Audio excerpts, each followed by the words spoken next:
The founding of the New Age movement can be traced back to the 19th century in Theosophy.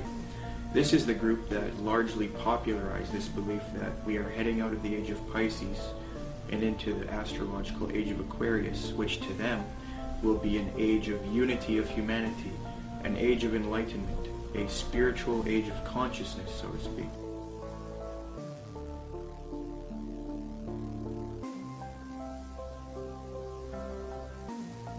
Very clear, yes. There's going to be a one world, political, economic, religion, and this is what all the globalists, the elite, the high-level occultists, the high-level New World Order people, this is what they're wanting. This is what the Bible pretty much clearly predicts as well. And this is obviously what we're moving to. The Freemason and One World Government advocate Zbigniew Brzezinski said the following in his work Between Two Ages, quote, "The technotronic era involves the gradual appearance of a more controlled society. Such a society would be dominated by an elite, unrestrained by traditional values. Soon it will be possible to assert almost continuous surveillance over every citizen and maintain up-to-date complete files containing even the most personal information about the citizen."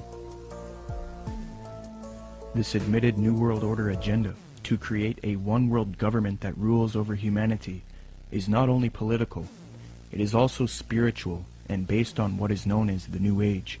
This can be verified with irrefutable documentation. Most of the Christians doing this kind of work have been silenced, so I set out across the border to speak to the few researchers that are still left. There are not many researchers left who have not been deceived by the New Age. Speaking with these people helped confirm my position even more. The New World Order exists. The elite are occultists who adhere to New Age doctrines, and they are responsible for this new trend of discrediting Christianity, Jesus Christ, and the Christian New World Order researchers. There is a voluminous amount of data that I have obtained in my research on this subject, but after watching this production, do not believe me. Don't believe a word of what I'm saying. Do your own independent research and verify this for yourself.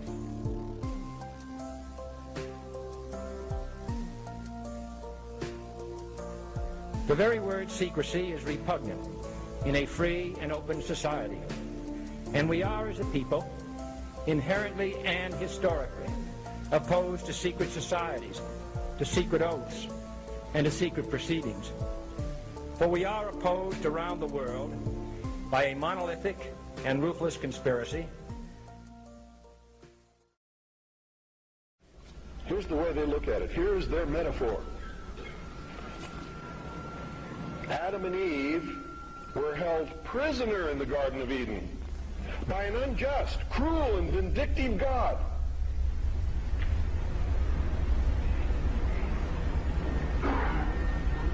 Until Lucifer, through his agent Satan, set man free from this garden by giving him the gift of intellect.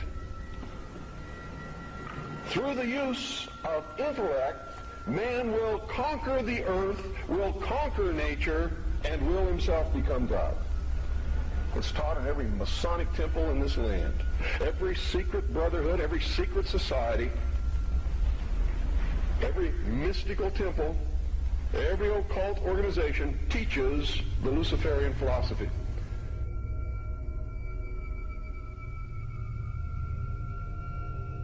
To understand the New World Order and the New Age worldview, we must go back into history and examine its origins. But first we must define our terms. By New Age, I am speaking about a worldview that has many facets and components, such as astrological and zodiacal beliefs in the New Age concept, channeling higher powers to achieve knowledge, meditation, the belief that all is one or forms of monism, the belief that we can attain godhood, esotericism, or in other words, reinterpreting ancient texts to find hidden meanings and unify all religious belief into one, the belief that we need a one-world system for the coming age of Aquarius. By New World Order, I am talking about a political agenda to create a one-world system, one-world government, one-world economy, unity of humanity into one organism, control over humanity, and submission of the masses. but today the largest countries of the world have agreed a global plan for recovery and reform.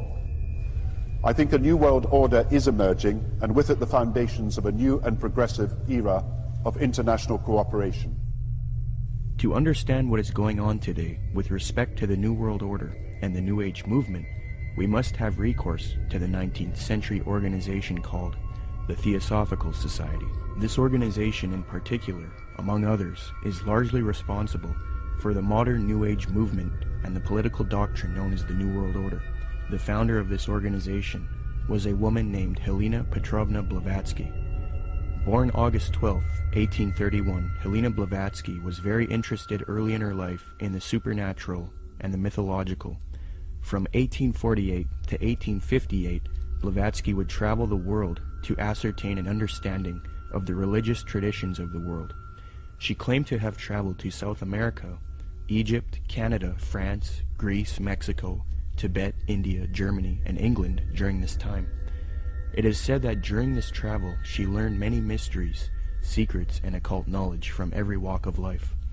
With all of this new esoteric information in her mind, she moved to New York in 1873. Then in 1875, she formed an occult organization called the Theosophical Society. She founded this society with two men, Colonel Henry Steele Olcott and William Quan Judge. According to Olcott, Theosophy already had thousands of members and branches all over the world by 1885. After New York, Blavatsky and Olcott established the Theosophical headquarters in India, and the membership roster grew increasingly as time went on. Blavatsky's influence came from her writings. Her first book was entitled Isis Unveiled, published in 1877. She started a magazine in 1887 called Lucifer Magazine. Her principal work, The Secret Doctrine, was then published in 1888. She then wrote The Key to Theosophy and The Voice of Silence. These works are now famous, and contained in these writings are the doctrines that helped mold the New Age movement to what it is today. It is said that part of Blavatsky's book, The Secret Doctrine, was channeled to her through an ascended master or highly evolved being called Kuthumi, who spoke to her. Belief in these ascended masters who communicate to humanity is very crucial when studying the New Age. We will look at that doctrine later. The age concept that says humanity is leaving the age of Pisces and entering the golden era or age of Aquarius was popularized by Blavatsky. She taught Theosophists, at any rate, some of them who understand the hidden meaning of the universally expected avatars, messiahs, socioshis, and Christs, know that it is no end of the world, but the consummation of the age, i.e. the close of a cycle, which is now fast approaching. Again, the messianic cycle of the man connected with Pisces. It is a cycle, historical, and not very long, but very occult, lasting about 2,155 solar years. It occurred 2,410 and 255 BC, or when the equinox entered into the sign of Ram, and again into that of Pisces. When it enters in a few years the sign of Aquarius, psychologists will have some extra work to do, and the psychic idiosyncrasies of humanity will enter on a great change.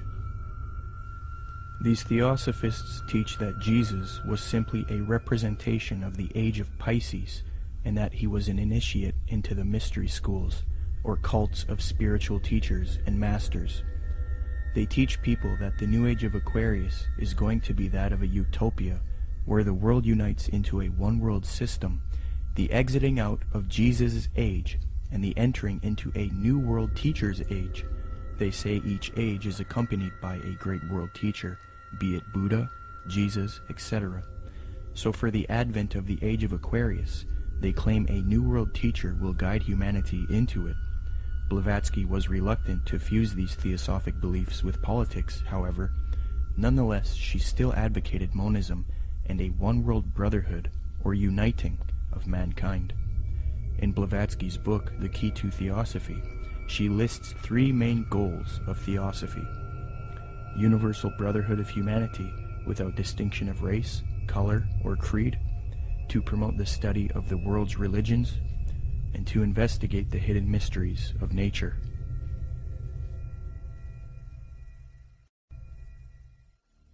As time went on, Theosophy got very popular. Many prominent figures would join the Theosophical Society from all over the world, and many popular doctrines of today's New Age movement would be molded and shaped by them. Theosophy is the first major New Age group, and they are largely responsible for many of the modern New Age beliefs, including the belief that Jesus represented the sun god. After studying the occult and the esoteric in depth, I have come to the conclusion that the Zeitgeist movement and the Zeitgeist films are based on Theosophy, Freemasonry, and the New Age. For those who are unfamiliar, in 2007, a man named Peter Joseph released a film called Zeitgeist. This film received millions of views on the internet and became very popular. Then in 2008, Zeitgeist Addendum, the sequel, came out. From there, Peter Joseph established the Zeitgeist movement. Whether Zeitgeist was a film that was intended by Peter Joseph or whoever was behind it to be what it ended up being, I don't know. But I can say that the message that's being expressed by Zeitgeist is without a doubt the most clear depiction of the mystery school ideology. And it's done in such a way to be, it's kind of what I've described as a sort of mystery schools for dummies. It's a way to get people that normally wouldn't be setting foot to any various secret societies. It's a way to indoctrinate them and get them to believe in the same sort of elitist mindset without having to go through any particular initiation. It's also usually accompanied with an idea of pride. That is that the people believe that what they believe is only for a select few, and that sort of has this way of sticking with them, and that nobody believes what I believe, and so it's sort of this elitist mindset that comes with that as well. The first Zeitgeist film was divided into 3 sections. The second section was about 9/11 being an inside job. The third section was about the corruption of the Federal Reserve. I have no real issue with the last 2 sections, but since the release of the first Zeitgeist film, Peter Joseph, the creator, has distanced himself from the 9/11 issue altogether.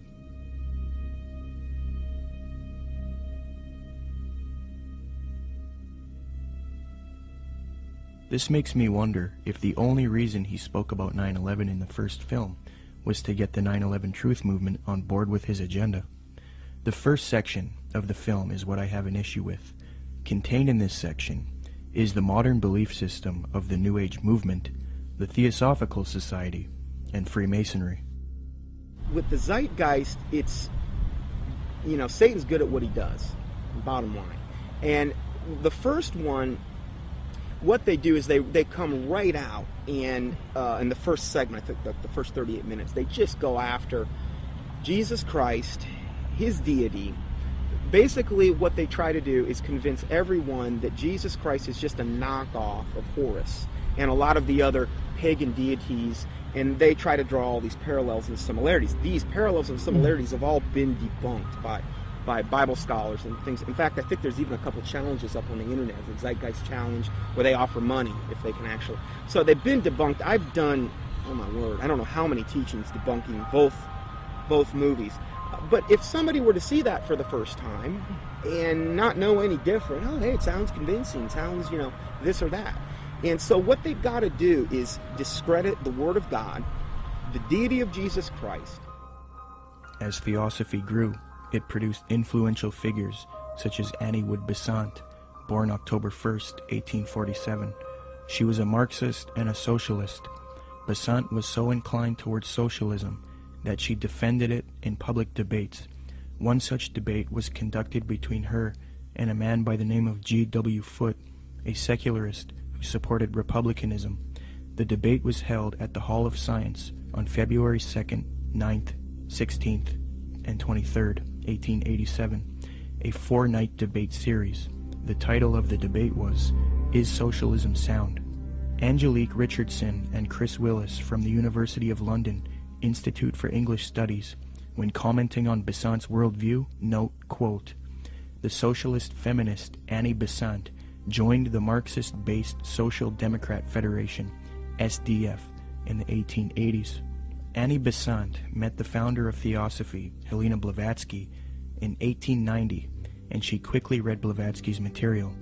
Besant recorded her first acquaintance with Blavatsky. She wrote, quote, "I was standing with my hand in her firm grip and looking for the first time in this life straight into the eyes of HPB.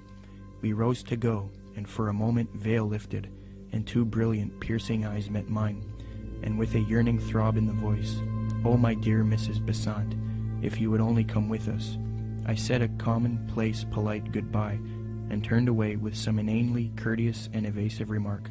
'Child,' she said to me long afterwards, 'your pride is terrible. You are as proud as Lucifer himself.'" Besant would get involved with the secret society known as Freemasonry. In 1902, she established the International Order of Co-Freemasonry, and then set up lodges all over the world with theosophic underpinnings. Theosophy, Freemasonry, and Marxism are all connected with the New Age movement. Besant would become president of the Theosophical Society in 1908. As I give you the history and lay the framework for the origins of the modern New World Order ideology and the New Age movement, it is important to note the role of Freemasonry. As previously noted, Theosophy and Freemasonry were somewhat affiliated in the late 19th century. In fact, Helena Blavatsky received an honorary degree of Apprentice Companion, Perfect Mistress, Sublime Elect Scotch Lady, from the Rite of Adoption. She was awarded with these titles by the 33rd degree Freemasons John Yarker, M. Kaspari, and A.D. Lowenstock. Here is a reprint of the Masonic certificate that Blavatsky received.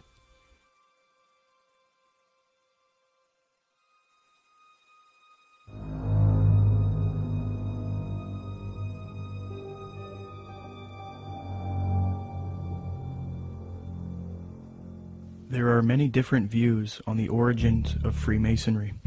I will present the one which I feel is the most evidenced and well documented. Modern speculative Freemasonry wasn't officially established until 1717 in London with the founding of the First Grand Lodge. Prior to that, there were Masonic lodges in the late 16th century.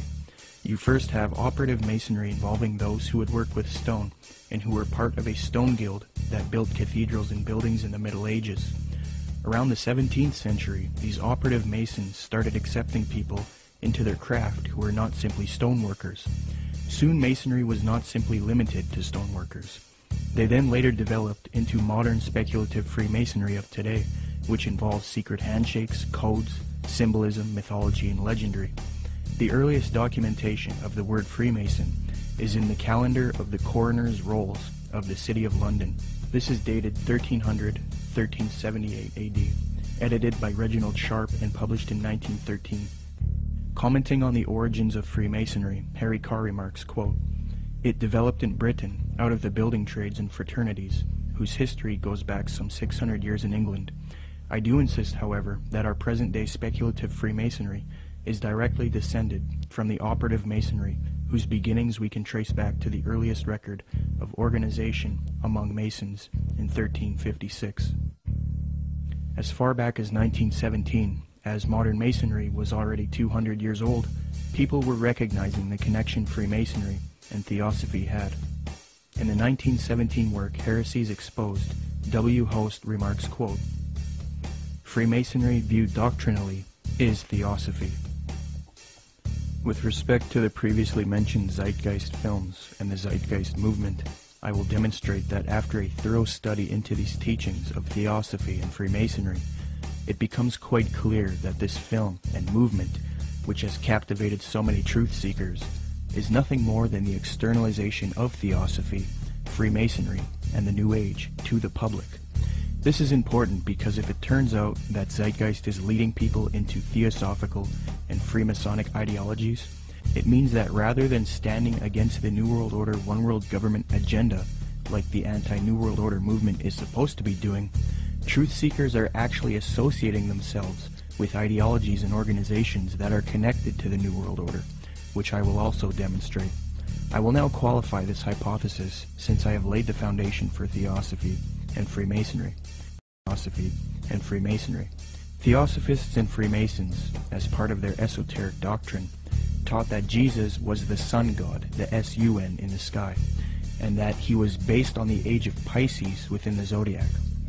The Marxist Theosophist Annie Besant taught her students, quote, "Then the sun retrograded into Pisces at the time of the birth of Jesus Christ, the Pisces influence being shown by cures performed by stepping into pools of water, Christ choosing his first apostles from fishermen," unquote.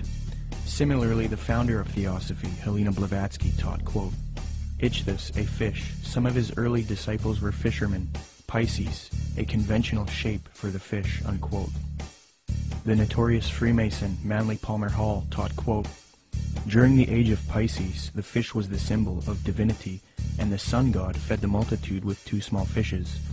In another context, Blavatsky reinforces Theosophy's belief about Jesus, quote, "For the salvation of the world, this was the sun, shorn of his golden rays, and crowned with blackened ones, symbolizing this loss as the thorns. Jesus and even Apollonius of Tyana were but epitomizers of the history of the sun." These doctrines are very sacred to Theosophists and Freemasons. The first section of the first film, Zeitgeist, externalizes these same Theosophic and Freemasonic beliefs, fringe views that historians and scholars dismiss. Zeitgeist repeats, quote, "Jesus is the Son of God.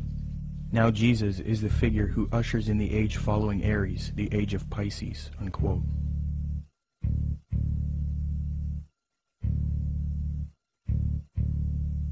Now, noticing these parallels, one might think that Peter Joseph, the creator of Zeitgeist, was ignorant of the fact that he was indoctrinating people into Theosophic and Freemasonic ideologies. However, Zeitgeist is not only spreading these doctrines of Theosophy and Freemasonry, but Zeitgeist also associates itself with prominent Theosophists, Freemasons, New Agers, and occultists in their own transcript for the film, leaving little debate as to the connection it has to these groups. Zeitgeist listed all of its sources for the film in its online transcript, and among the names of people appealed to are Helena Blavatsky, the founder of Theosophy, the Freemason Albert Churchward, New Ager Acharya S., New Ager occultist and theosophical apologist Jordan Maxwell, the Druid Gerald Massey, Edward Carpenter, the socialist and acquaintance of Theosophist, Freemason, and Marxist Annie Besant, the Freemason Manly P. Hall, and the Druid Godfrey Higgins, who is associated with Helena Blavatsky. The fact that Zeitgeist chooses to associate itself with these prominent Freemasons, Theosophists, New Agers, and occultists shows us why the truth movement should avoid them. It is a well-known fact that these same esoteric organizations have openly stated that they wish to indoctrinate the public with their esoteric religious ideas and externalize their views to humanity, eventually resulting in a new world order for the age of Aquarius, which they all await with anticipation. Let me qualify this. As Theosophy grew, it produced another prominent woman named Alice Bailey, born June 6, 1880. She is one of the most influential Theosophists, and it was her who was responsible for convincing New Agers that humanity needs to make a one-world government and one-world religion for the age of Aquarius. In order to achieve this system, she deemed it necessary to teach humanity the religion of Theosophy and Freemasonry, the same doctrines that Zeitgeist is now spreading. Speaking on the spiritual war between esotericists and people who refuse to accept the New Age, she says, quote, "It will be fought largely with mental weapons and in the world of thought. It will involve also the emotional realm. From the standpoint of idealistic fanaticism, this inherent fanaticism will fight against the appearance of the coming world religion and the spread of esotericism. It must not be forgotten that only those souls who are on the probationary path, or the path of discipleship, will form the nucleus of the coming world religion. There is no question, therefore, that the work to be done in familiarizing the general public with the nature of the mysteries is of paramount importance at this time. When the Great One comes with his disciples and initiates, we shall have the restoration of the mysteries and their exoteric presentation as a consequence of the first initiation." Alice Bailey also reveals that Freemasonry is meant to produce advanced occultists and is in accord with the theosophical goals. Quote, "The Masonic movement, when it can be, divorced from politics and social end, from its present paralyzing condition of inertia, will meet the need of those who can and should wield power. It is the custodian of the law, it is the home of the mysteries, and the seat of initiation. It holds in its symbolism the ritual of deity, and the way of salvation is pictorially preserved in its work. The methods of deity are demonstrated in its temples, and under the all-seeing eye, the work can go forward. It is a far more occult organization than can be realized, and it's intended to be the training school for the coming advanced occultists, unquote. The main source of Zeitgeist is Acharya S. She advocates one world system under the age of Aquarius. This is very interesting as the main source that this traces back to is Alice Bailey. You can trace this to one book in particular called The Externalization of the Hierarchy, which advocates this extensively and even openly admits this in the first few pages of that volume. In his book The Arcana of Freemasonry, the Freemason Albert Churchward that Zeitgeist appealed to gave the following admission, quote, "Can the unity of the world be accomplished by Freemasons? Yes, and by Freemasons only." There is a common misconception about Freemasonry, and that is that many people believe it is merely a friendly fraternity where men meet up to network and socialize. This is partially true, but there are elements of Freemasonry that are not so innocent. The Freemasonic Society was infiltrated in the late 18th century by an organization called the Order of the Illuminati.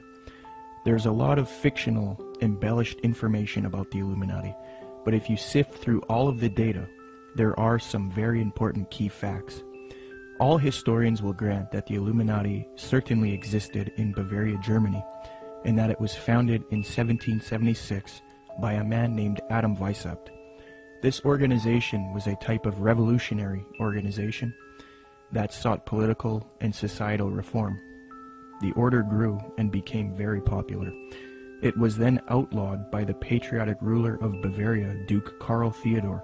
He issued 3 edicts against the Illuminati, the third being in 1787.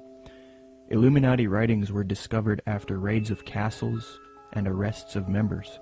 These writings were then translated from Old High German by 2 men contemporary with the Illuminati, Abe Barrel and John Robison. The writings were published in their works, Proofs of a Conspiracy and Memoirs Illustrating the History of Jacobinism. The writings revealed that the Illuminati wanted a one-world system ruled by them, the overthrow of religion, and the infiltration of Freemasonry to achieve this, so that they could operate under another name and occupation. The founder of this order, Adam Weishaupt, stated, quote, "Do you realize sufficiently what it means to rule in a secret society, not only over lesser or more important of the populace, but over the best of men, over men of all ranks, nations, and religions, to rule without external force, to unite them indissolubly, to breathe one spirit and soul into them, men distributed over all parts of the world." The prolific Freemasonic author and historian Albert Mackey reports, quote, "To give the order a higher influence, Weishaupt connected it with the Masonic institution, after whose system of degrees in esoteric instruction and of secret modes of recognition it was organized. The order at first was very popular, and enrolled no less than 2,000 names upon its registers, among whom were some of the most distinguished men of Germany. It extended rapidly into other countries, and its lodges were to be found in France, Belgium, Holland, Denmark, Sweden, Poland, Hungary, and Italy.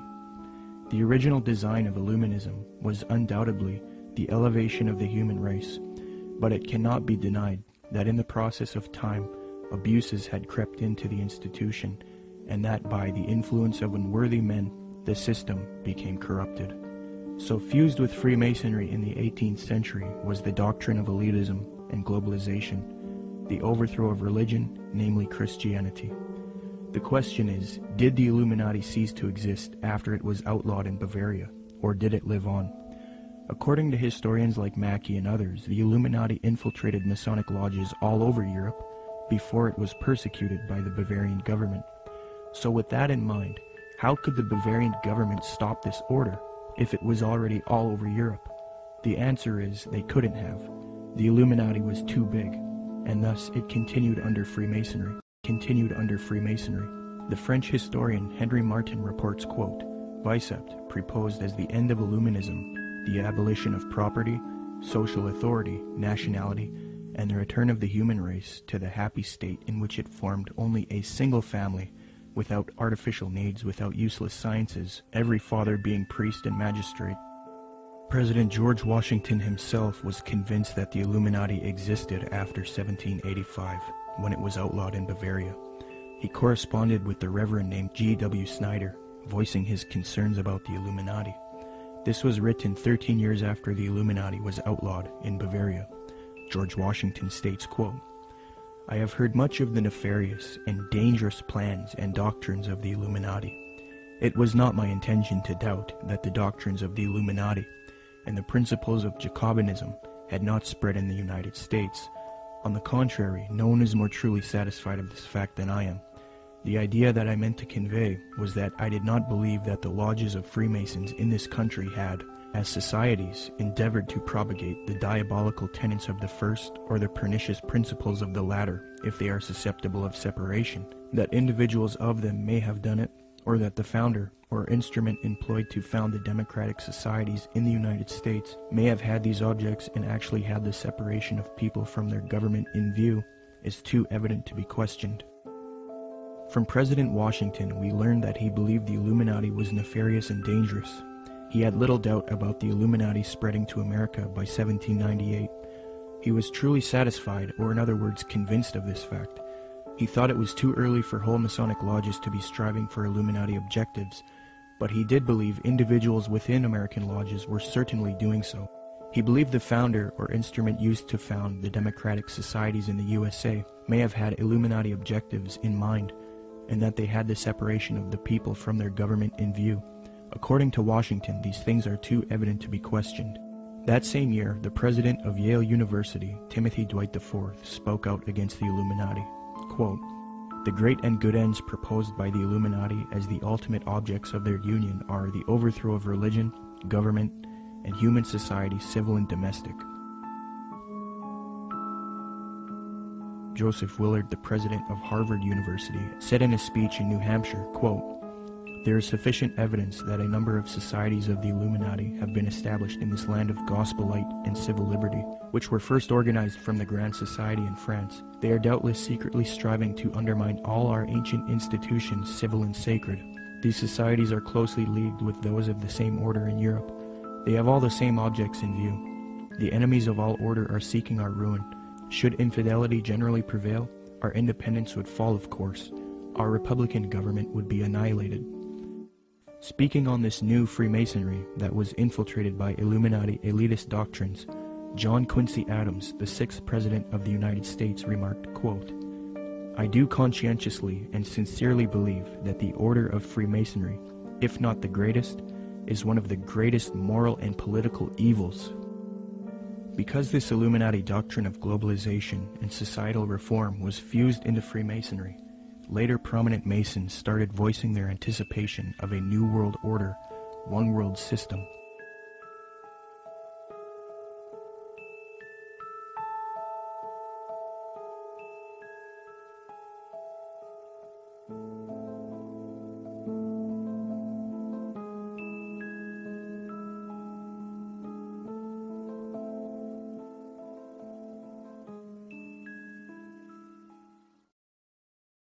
Freemasonry is just one of many ways to get people into the occult. But even more than that, it's able to get them into a really sort of packaged way to produce people that can be used in a more mechanical way in the system. That is, that they can be put into places of power to turn a lot of the gears and things like that. Let me demonstrate that the high levels of Freemasonry and Theosophy are now simultaneously striving for a new world order, one world religion. Their dogma is that for the upcoming age of Aquarius, humanity needs to unite into a one world government or new world order. The former Supreme Grand Master of the Fraternity of the Rosy Cross, or FRC, Reuben Swinburne Clymer, wrote in his work Ancient Mystic Oriental Freemasonry, quote, "Mystic Masonry is not only the key to the religion taught to all men in all ages from the very beginning of conscious life up to the present, but it holds the keys to these religious and is, in fact, the very repository of religion itself. It has for its object the uniting of mankind into a universal brotherhood." The 19th and 20th century Freemason and Rosicrucian Arthur Edward Waite admitted that secret societies he was involved with control political, scientific, and religious affairs. Waite believed that these societies always existed in every nation and are connected to modern societies, which I believe can be disputed. But nonetheless, he stated the following in his work, The Real History of the Rosicrucians, quote, "Beneath the broad tide of human history, there flow the stealthy undercurrents of the secret societies, which frequently determine in the depths the changes that take place upon the surface. These societies have existed in all ages and among all nations, and tradition has invariably ascribed to them the possession of important knowledge in the religious, scientific, or political order according to the various character of their pretensions," unquote. The official Freemasonic Scottish Rite magazine, entitled The New Age Magazine, admits that it is for a New World Order, New World Religion, and New Age. Quote, "Great God our King has chosen the great American public schools to pave the way for the new race, the new religion, and the new civilization that is taking place in America. Any mother, father, or guardian who is responsible for the taking away of the freedom of mind, freedom of will, or freedom of spirit is the lowest criminal on earth, because they take away from that child the God-given right to become part of God's great plan in America for the dawn of the new age of the world." 33rd degree Freemason Manly Palmer Hall advocated world government, quote, "The new Atlantis sets forth an ideal government of the earth.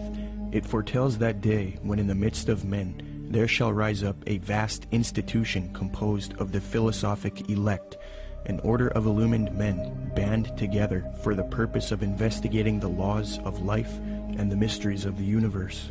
The age of boundaries is closing, and we are approaching a nobler era when nations shall be no more, when the lines of race and caste shall be wiped out, when the whole earth shall be under one order, one government, one administrative body," unquote. Alice Bailey, the prominent theosophist, stated, quote, "The new era is coming. The new ideals, the new civilization, the new modes of life, of education, of religious presentation, and of government are slowly precipitating, and nothing can stop them."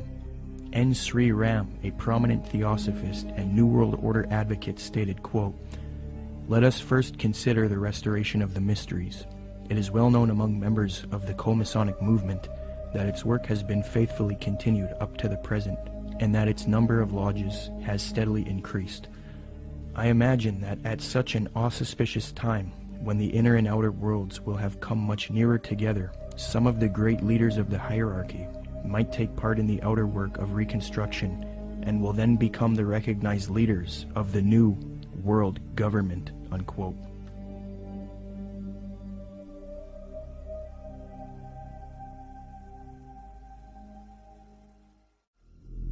Now, this was written by Manly P. Hall. Manly P. Hall was both a Grand Master within Freemasonry, and he was a Grand Master in the Illuminati.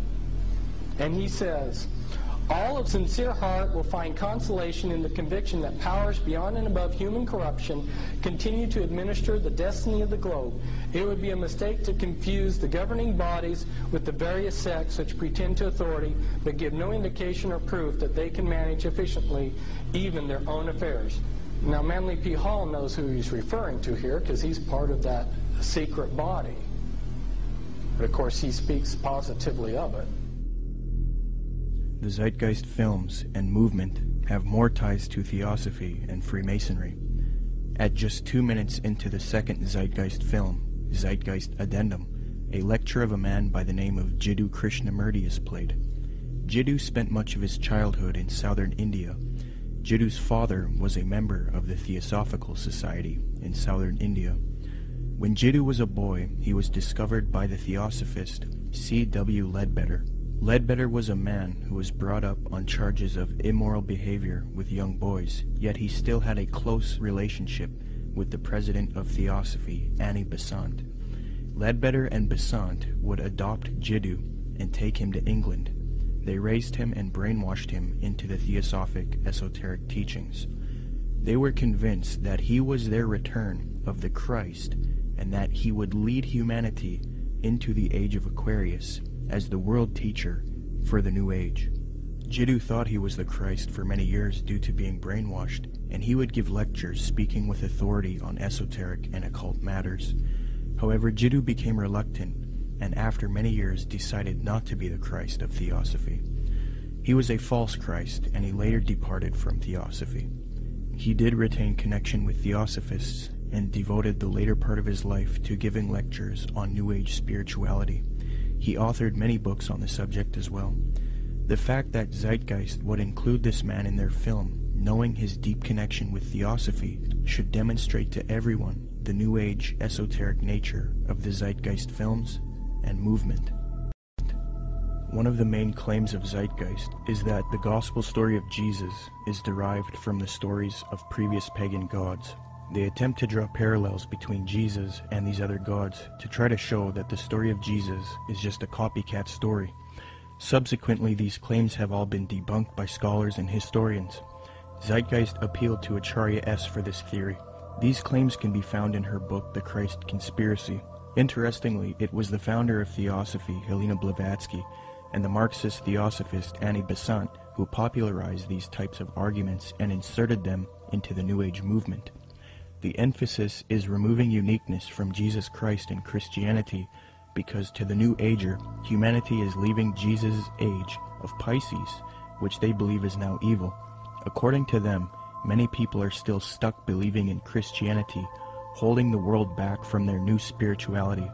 So what better way to fix this problem than to discredit the avatar of the previous Piscean age, Jesus Christ? They will even go as far as to say Jesus never existed in order to lead people away from Christianity. Thus the masses are now on board with the new Aquarian world order.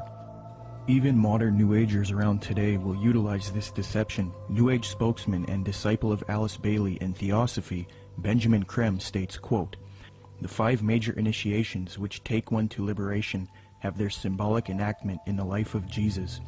That is what the gospel story is really about. It is a very ancient story and has been presented to mankind again and again in different forms long before the time of Jesus," unquote.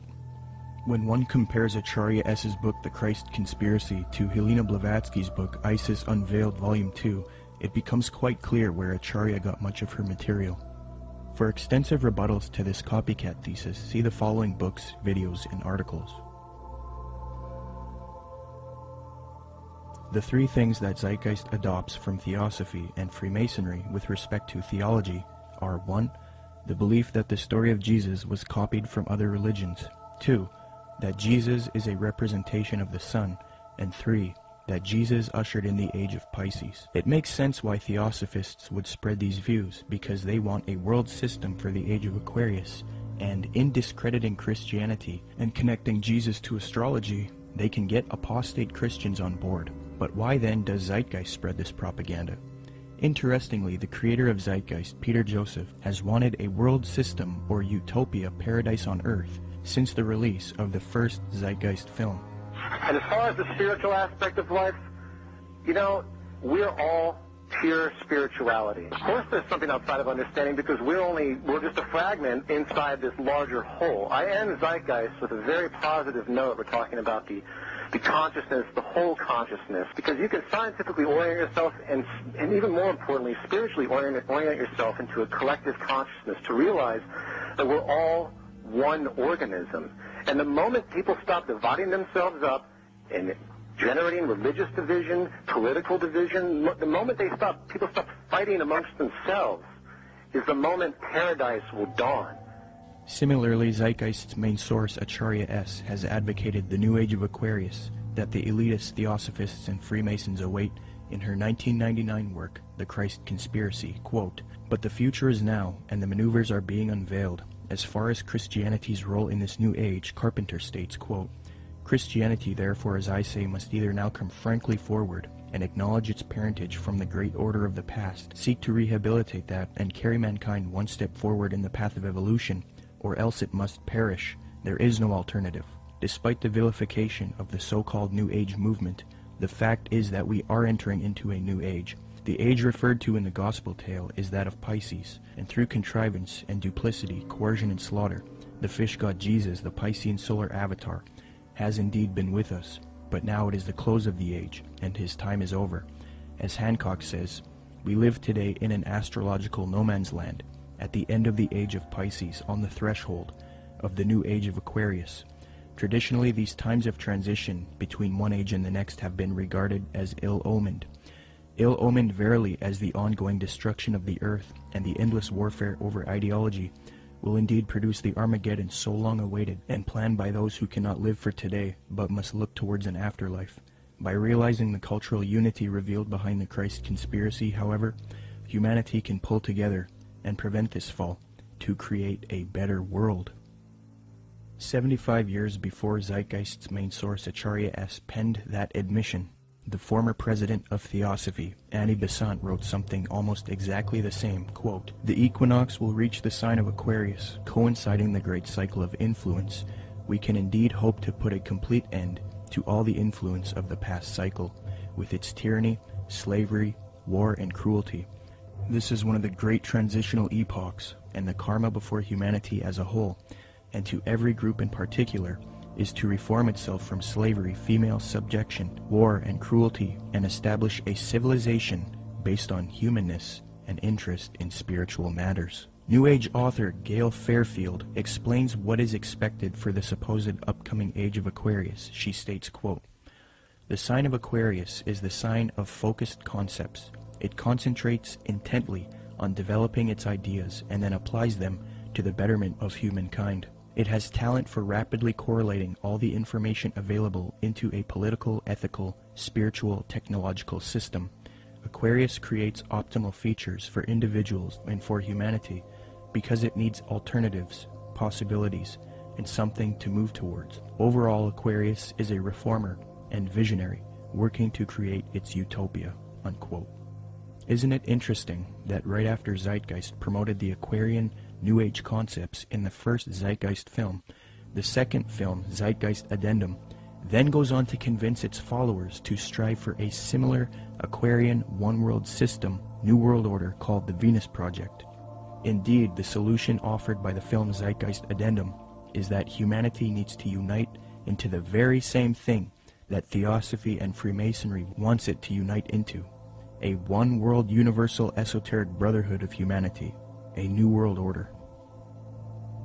I think that the coming new system that the occultists speak of it's really crucial to understand that what they're talking about is not going to look like what we think the New World Order's control grid will look like. They believe that the utopia will be one of a spiritual utopia, one that's free of wars and religion. It's easy for a lot of people to have idealistic views about it. They're going to make it sound wonderful, which is what like the Zeitgeist Addendum particularly does in the second part, where they talk about, oh, we're going to like, you know, have free energy, we're going to provide your needs. There's been talk about erasing all debts. That's more the Venus Project is more what is it Jacques Vallée? Jacques Fresco. That's more what he's into. Okay, this is his utopian approach to the New World Order, where I literally heard him say on the addendum, where he said, "We'll have no laws. All laws will be done away with." I thought to myself, "Oh, law? I mean, nobody's going to have to work. It's just going to sound like wonderful." I mean, he's talking about how are people going to make livings? Well, you won't have to, and you can do whatever you want. And if you make a painting, you can give it to some. I mean, this utopian world, but it's going to come at an extremely high price regarding the mark of the beast. It's not going to be what they're cracking it up to be, and most likely, it's only going to come with massive depopulation, and they're going to probably try to pull that off a number of different ways. But you have the Zeitgeist this utopian approach, and then you also have the way the Ascended Master, some of the Ascended Masters say, will be done through a project called Nasera, which, you know, is very similar in what the Zeitgeist Addenda talks about. It's just kind of a different flavor of it all. So, which one they're actually going to be able to pull off? If the Lord lets them do it, it's kind of up to the Lord. It's hard to say which way it'll go. Which one they're actually going to be able to pull off? If the Lord lets them do it, it's kind of up to the Lord. It's hard to say which way it'll go. The Venus Project looks like Francis Bacon's New Atlantis, this concept that has been with the occult realm for a long time. Whether they call it the New Atlantis or whether they call it some coming utopia or some Platonic version of the New Age, the New World Order, a lot of people, those terms were viewed in a completely different context that I think a lot of us in the truth movement see the New World Order. It's a totally different thing that they're hoping will happen. And I think that we can be in danger if we think that the New World Order is just going to be a police state control grid, which I think it will be, but I think it will be in the context of a lot of supernatural things going on. So it's going to look like the old world order is gone, and in doing so, it's going to be exactly what those like Francis Bacon and all the others have mentioned. This new world order is going to be proposed to look just like the Venus Project, but I can tell you that won't be the case for very long. It might be right at the beginning, but not as it goes on. According to the New Agers, Theosophists, as well as many elitists and Freemasons, there exists a group of highly evolved men and women called the Masters of Wisdom. These powerful groups claim that Buddha, Krishna, Muhammad, and Jesus were all masters of wisdom, and that a being named Maitreya is the leader of these beings, who in turn is subject to the true leader, Sanat Kumara. New Age Theosophist Dane Rudhar concedes that the leader of the Masters, Sanat Kumara, is in fact Satan, according to the esotericists. Quote, Satan is an anagram for Sanat Kumara, who in the esoteric philosophy of India is the Promethean being who gave mankind the fire of self-conscious and independent individual selfhood, unquote. John Michael Greer in the New Encyclopedia of the Occult notes, quote, Satan has a possible echo in theosophic lore, where the Lord of the world, the spiritual ruler of the earth, and the head of the Great White Lodge is Sanat Kumara, a lord of the flame who descended to earth from Venus in a fiery chariot some 6 million years ago, unquote. Helena Blavatsky taught her students that it is actually Satan who is God, the Messiah, and that Jehovah is the evil one. She stated, quote, It is but natural, even from the dead letter standpoint, to view Satan, the serpent of Genesis, as the real creator and benefactor, the father of spiritual mankind. For it is he who was the harborer of light, bright radiant Lucifer, who opened the eyes of the automation created by Jehovah, as alleged, and he who was the first to whisper, In the day ye eat thereof, ye shall be as Elohim, knowing good and evil, can only be regarded in the light of a savior, an adversary to Jehovah, the personating spirit. He still remains in esoteric truth, the ever-loving messenger, the angel, the seraphim and cherubim, who both knew well and loved still more, and who conferred on us spiritual instead of physical immortality. The Theosophist H. Alexander Fusel seeks to deify Satan, quote, Satan, then, was originally a divine being destined to carry light and life to the netherworlds. He stands for the gift of free will and self-conscious mind to man, a power which at once seduces and uplifts man, for with free will comes the power to go astray. Satan is therefore man's teacher, unquote. Once you are willing to give worship to Satan is when you are given a certain kind of power that the deceived, those that are just thinking it's them or thinking that something else, can't have access to. So Freemasonry is a systematic way to get people to that level without actually just coming out and saying it right at first. One of the former leaders of the Theosophical Society, who was contemporary with Blavatsky and Annie Besant, tells us what the 19th century position on Satan is. In his work Spiritualism, Madame Blavatsky, and Theosophy, Rudolf Steiner states, quote, Lucifer is not a being that we can see with our present-day physical eyes. Lucifer can be seen only with the awakened clairvoyance. Seen clairvoyantly, in fact, Lucifer is a particular being who was left behind during the moon phase of evolution, unquote. N. Sri Ram, who often gave lectures at the United Nations, a major theosophist and writer for Lucifer magazine, clarifies, quote, "The adversary, or Satan, is no other than Lucifer, the light-bearer, the bright morning star. He is the initiator, awakening the divine faculties of intellect on man. He is the king of the fallen angels, spirits from higher spheres, who descended among primitive mankind of the third race, to develop in man and endow him with his self-conscious mind, or manas," unquote. Theosophy teaches that Satan or Lucifer is actually a divine being who saves humankind and brings him consciousness. Many modern influential New Agers who are deceived by Theosophy repeat the same theme. David Spangler admits that Lucifer is a being that New Agers honor, and the light of Lucifer is the light of God. Quote, "The true light of Lucifer cannot be seen through sorrow, through darkness, through rejection. The true light of this great being can only be recognized when one's own eyes can see with the light of the Christ, the light of the inner sun. Lucifer works within each of us, trying to bring us to wholeness. And as we move into a new age, which is the age of man's wholeness, each of us, in some way, is brought to that point which I term the Luciferic initiation, the particular doorway through which the individual must pass if he is to come fully into the presence of his light and his wholeness. Lucifer comes to give us the final gift of wholeness. If we accept it, then he is free, and we are free. That is the Luciferic initiation. It is one that many people now, and in the days ahead, will be facing, for it is an initiation into the new age.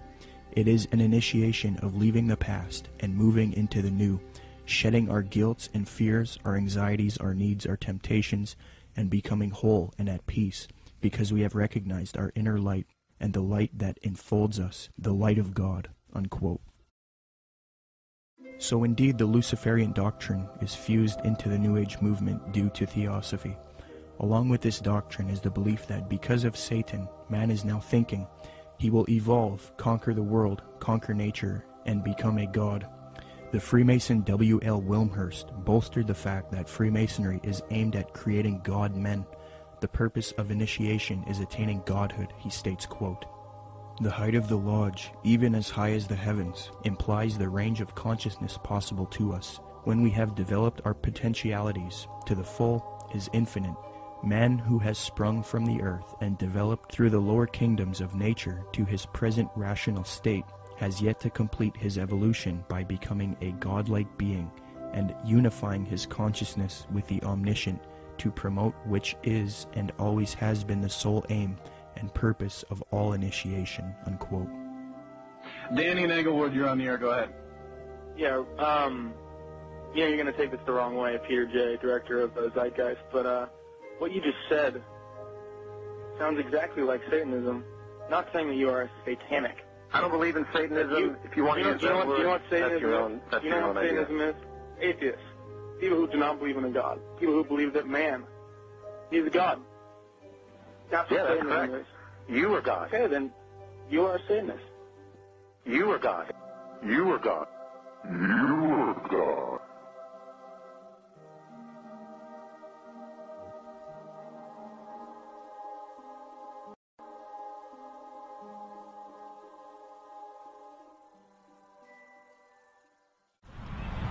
Okay, can you tell us about Benjamin Creme, Maitreya, and the Ascended Masters? Okay, well, Benjamin Creme was born in 1922, and in 1959 he was contacted by one of the masters, Ascended Masters. They don't really get real specific who actually contacted him first, but what they did is asked him if he wanted to participate in this coming, where he would actually talk about and be kind of like the John the Baptist for the coming Maitreya, as they called him. And he accepted, and in 1975 he started Share International, which is kind of like the mouthpiece for who they call Lord Maitreya. And in 1977, Maitreya actually made, according to them, his physical appearance, where he came from the Himalayas, and supposedly he occupied a body, came in on a plane from the Himalayas, and they even used that whole thing about him coming from the Himalayas in 1977 to say that this fulfills the Bible scriptures where it said he will come in the clouds, which is such a joke. But so Maitreya has really been, or Benjamin Creme has really been, like, again, the kind of like the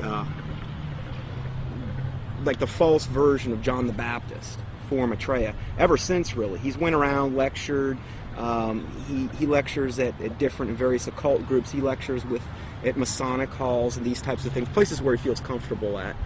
And he's been trying to herald in Maitreya for a long time. They've made many predictions where, they said, okay, he's most likely going to appear within this time frame, and most of the time they've just got everything wrong. So they'll say, well, he could appear any moment, but we don't really know when. The New Age religion, folks, is going to have a worldwide leader, a charismatic political and religious leader that they call Lord Maitreya. At least so far that's who they call him, or that's what they call him. This individual, as far as I know, has not made his public appearance yet, but the New Agers claim that he is on the earth at the present time. They claim that he came to live with the Asian community in East London, England, in July 1977 by descending from his ancient retreat in the Himalaya mountains along the border of India and Tibet. They further believe that his imminent emergence into full public view is assured. They also claim that this individual is the one that the Christians call Christ, the Jews call the Messiah, the Buddhists call the fifth Buddha, the Hindus call Krishna, and the Muslims call the Imam Mahdi. In other words, all of the major religions of the world are awaiting the arrival of this one individual. And they say that he is on the earth now, patiently waiting for the appointed time to reveal his existence to the peoples of the world. They say that he will apparently assume the leadership of all of these religions, and when he does, he will create a one-world religion. The New Agers have written that in the esoteric tradition previously defined as being intended for or understood by only a chosen few as an inner group of disciples or initiates, in other words, the esoteric means hidden.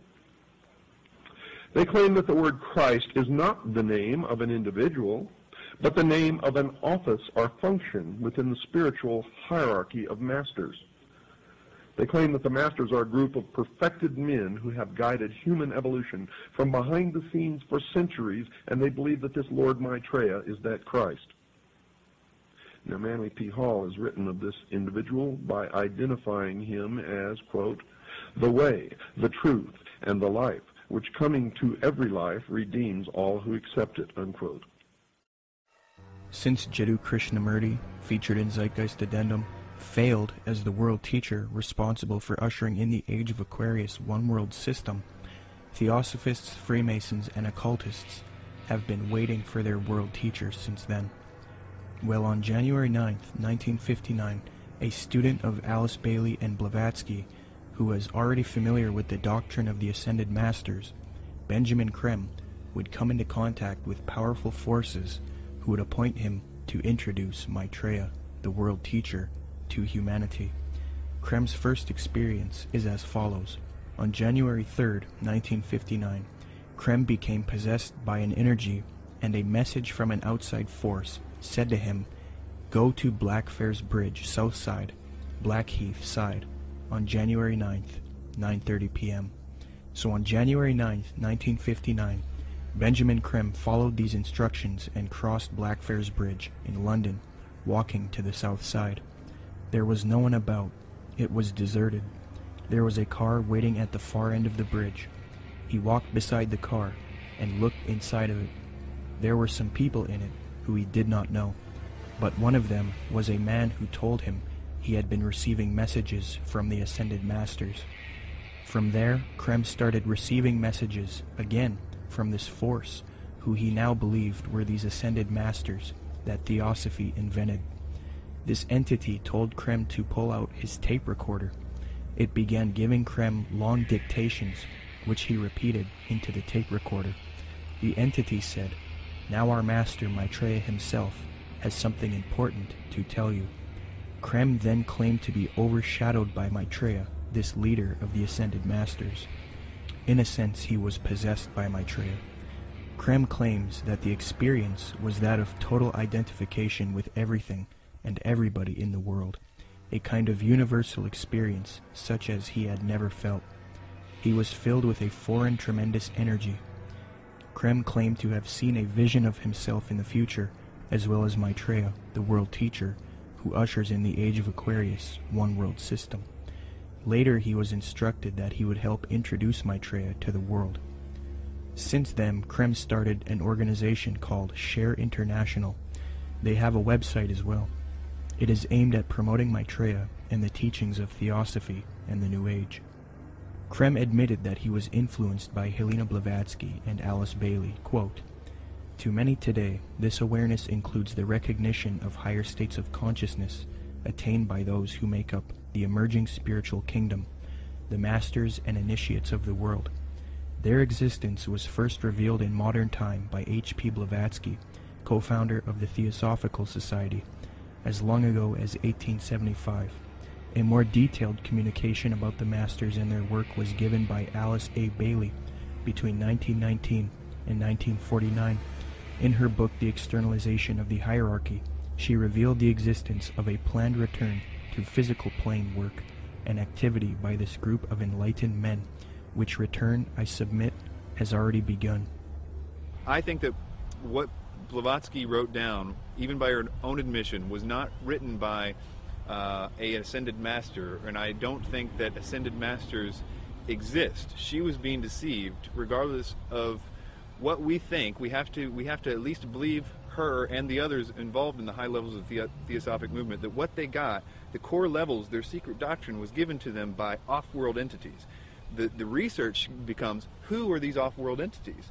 And this is the other part of that research. Is what those entities said true or not? I understand that it's very poetic. It's very easy and seductive to believe, because when you read some of her stuff or some of the other stuff that's written directly from demonic entities, it's extremely seductive. We must understand that these beings are thousands of years older than us, and they're very smart. We're no match for them. The smartest of us are no match for the intellect of them, but their desire is to deceive us. So we are outmatched in this regard. So that's why it's seductive when we read it. The most current thing that they're doing right now has been since last December, this supposed star sign, which is really, again, they just try to knock off from the Bible as much as they possibly can. This is like a knockoff of the Star of Bethlehem in the Bible. And in that, they're saying that there's going to be these, what they call star-like luminaries in the sky. 4 of them that are in different quadrants of the earth. They're 5 times the size of a football field, according to them. And people are seeing these things, and they've got a whole, up on shareinternational.org, they've got a whole section devoted to this, where people are sending in pictures, there's stars, and what they are, spaceships. That's what they're admitting to at this point. And more people are seeing them, but evidently this is going to be the thing that really, really heralds in Maitreya, up until they have the day of declaration when he makes his public emergence. And this is supposed to be on the major media? Yes. When he makes his big debut, what they've said is they've already secured an interview with a major U.S. TV network, and then one in Japan, I believe, as well. So during this time, he's going to, the day of declaration, supposedly he's going to basically telepathically communicate with masses and masses of people. They supposedly will hear them in their own language. They'll be able to comprehend him. Supposedly they'll feel this infinite love. And there will be many also supposed miraculous healings taking place around the world at the same time. And most likely, this day of declaration will come on the heels of some or multiple cataclysmic events, most likely the first thing being an economic meltdown, which is what he's predicted way back from the 90s. And what does Maitreya promise? What does he want to achieve? What are his goals? Well, if you look at the word Share International, which is the name of the site, if you read what he says, he wants the world resource sharing of the world. He doesn't want there to be any, supposedly, any inequalities of the world. You know, you look at what he says that he is. He says that he is the Christ that the Christians are expecting, the Messiah the Jews are expecting, the fifth Buddha the Buddhists are expecting, Krishna the Hindus are expecting, and Imam Mahdi that the Muslims. So he's kind of everything rolled up into one. He's like the total package. He's going to give and be able to unite and put all of the various and different religious systems, the major religious systems, all on the same page. And the Bible says that when the Antichrist comes, he's going to come with all lying power, signs, and wonders. And he's going to deceive the whole world by which the miracles that he's going to do. So he's taking credit for every single miracle that's going on right now, whether it's a Marian apparition, which would be to him the ascended Master Mary, because he's got a whole band of masters that he's going to be coming with. And so he's taking credit for everything. Every miracle that you're seeing going on in the world right now, whether it's a Catholic miracle, whether it's some type of energizing of the water, whether it's some bleeding statue, whether it's, you know, some Hindu miracle, crosses of light, they've seen those in different and various churches. He's taking credit for all of that. And I think what we're going to see and what he says we're going to see, in fact, I just read this in their last report, Benjamin Kremers said also with the UFO sightings, he says they're going to increase up until the time when he makes his emergence. And he's going to come on the scene. He's going to be able to explain all of this and try to put everybody on the same page. My personal belief is that the Antichrist, or the world teacher, will seem to actually be Christ, in the sense that he will seem to destroy some old system and some old bad leader. And I think that it will somehow be tied to, I don't know, this is my guess, but it will somehow be tied to some sort of fake or alien invasion or presence of some sort. I don't know if Maitreya fits all those characteristics, but I wouldn't doubt it for 1 minute if he was. My personal opinion is that Krim is somebody who is being talked to by entities and is doing what he's told to be doing.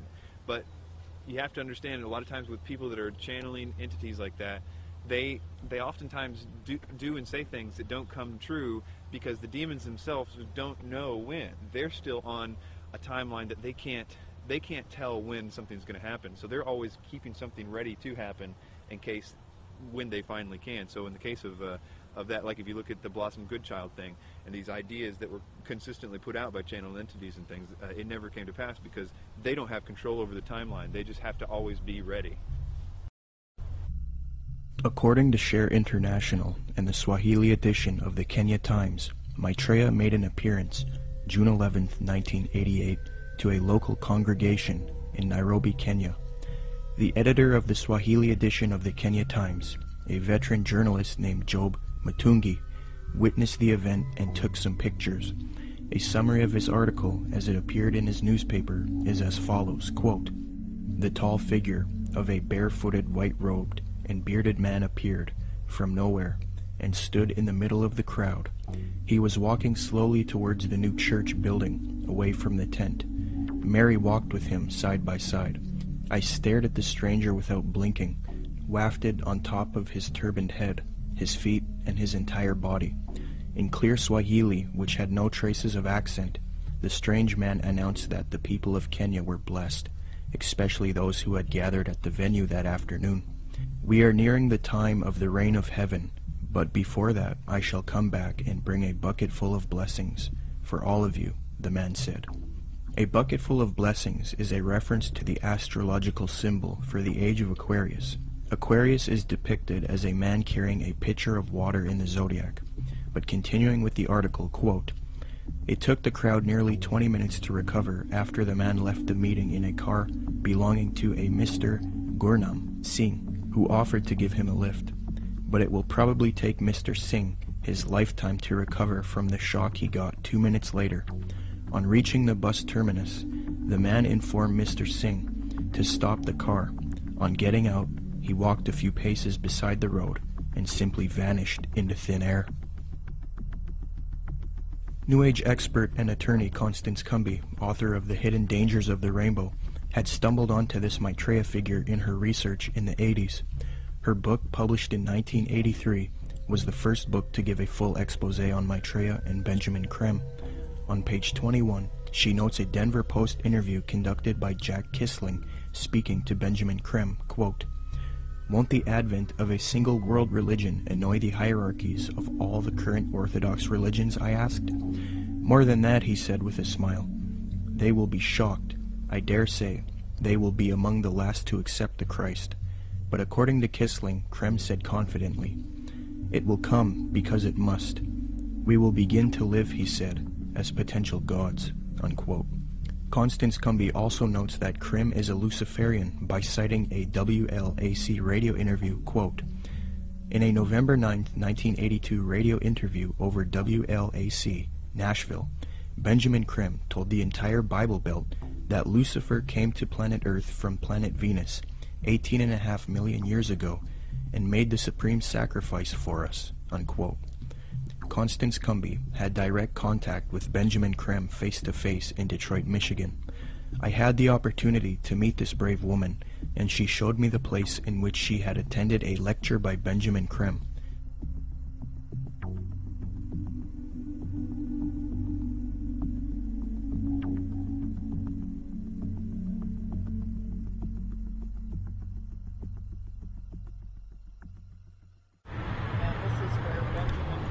Spoke to a packed crowd November 4th, 1981, and Bread for the World was out there, had tables, Oxfam, every group you could think of was sitting out there. They were passing out brochures. The brochure is reproduced in both of my books. Benjamin Creme came in. He gave some kind of a hand signal that looked something like that, and I thought at first he was waving to somebody, but the crowd appeared to flip into a trance. And then he started speaking, and he was rotating his head. I can't even come close to, it was as close to a 180-degree spin of a head as I've ever seen. How his head didn't snap off, I'll never know. And then he started talking and laying out what they were doing, and the crowd was thoroughly under several degrees of hypnosis. I knew many people in that crowd from political circles and social circles in Detroit for many years, and I talked to some of them, and the common denominator was they had all been through one kind of mind control course or another, one type of New Age class or another.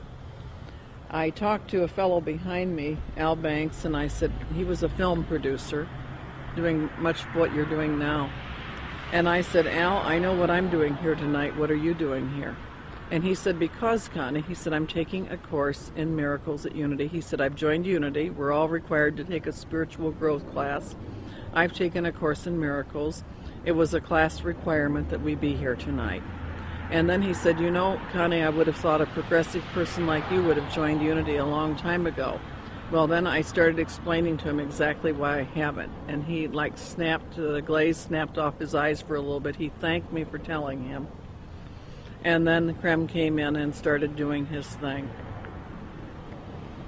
And at the end of the evening, they had been promised an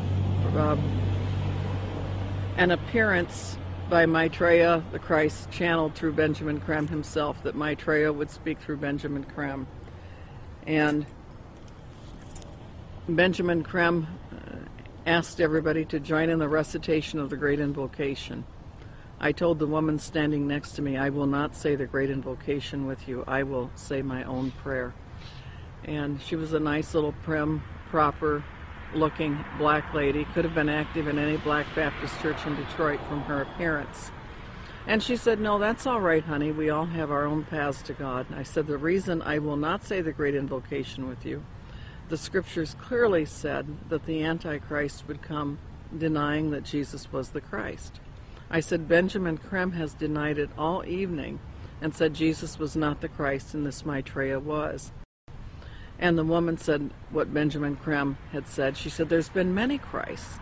I said, "There's been one, and his name is Jesus." And people turned from rows around and looked at me like I was crazy. And So then Benjamin Krem came in and he started the nearly close to 180 degree spin of his neck again. And the crowd's hypnotic trance appeared to deepen, and he started out from the point of light within the mind of God, may light spring forth ever. And I went nice and clear, and I'll tell you, the acoustics in that building are wonderful. I said, Our Father, who art in heaven, hallowed be thy name. Thy kingdom come, thy will be done.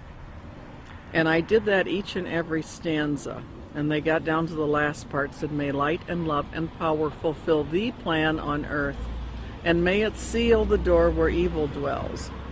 And I said nice and loud and clear, I said, May Jesus Christ return to earth and end the evil present in this room tonight. Well, the funniest thing happened, or may I say it did not happen. Benjamin Krem stood there.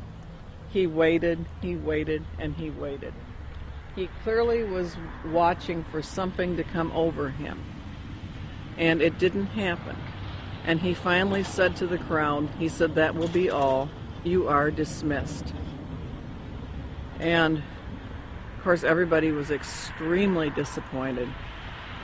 And we went to the door, and I went walking out. I had brought some co-spies with me. They were kind of chickening out at that point and waiting for me. They were afraid of being ripped limb to limb.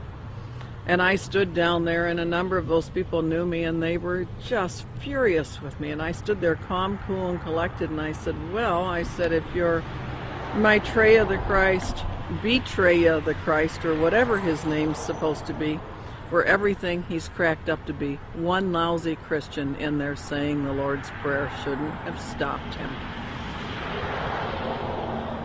And Benjamin Krem has never come back to Detroit, although that was probably the most successful night financially and crowd-wise that he'd had in the United States.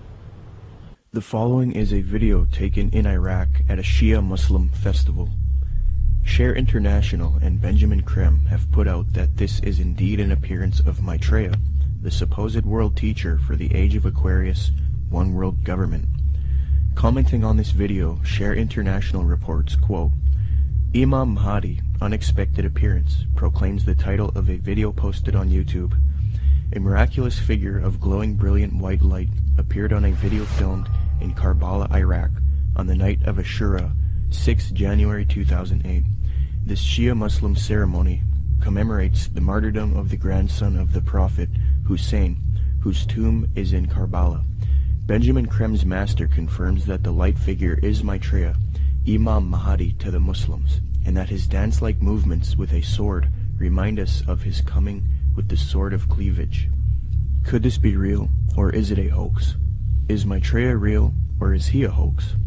Whatever the case may be, it turns out that it is not only New Agers and occultists who believe in this Maitreya, but politicians, presidents, and elitists also follow Maitreya.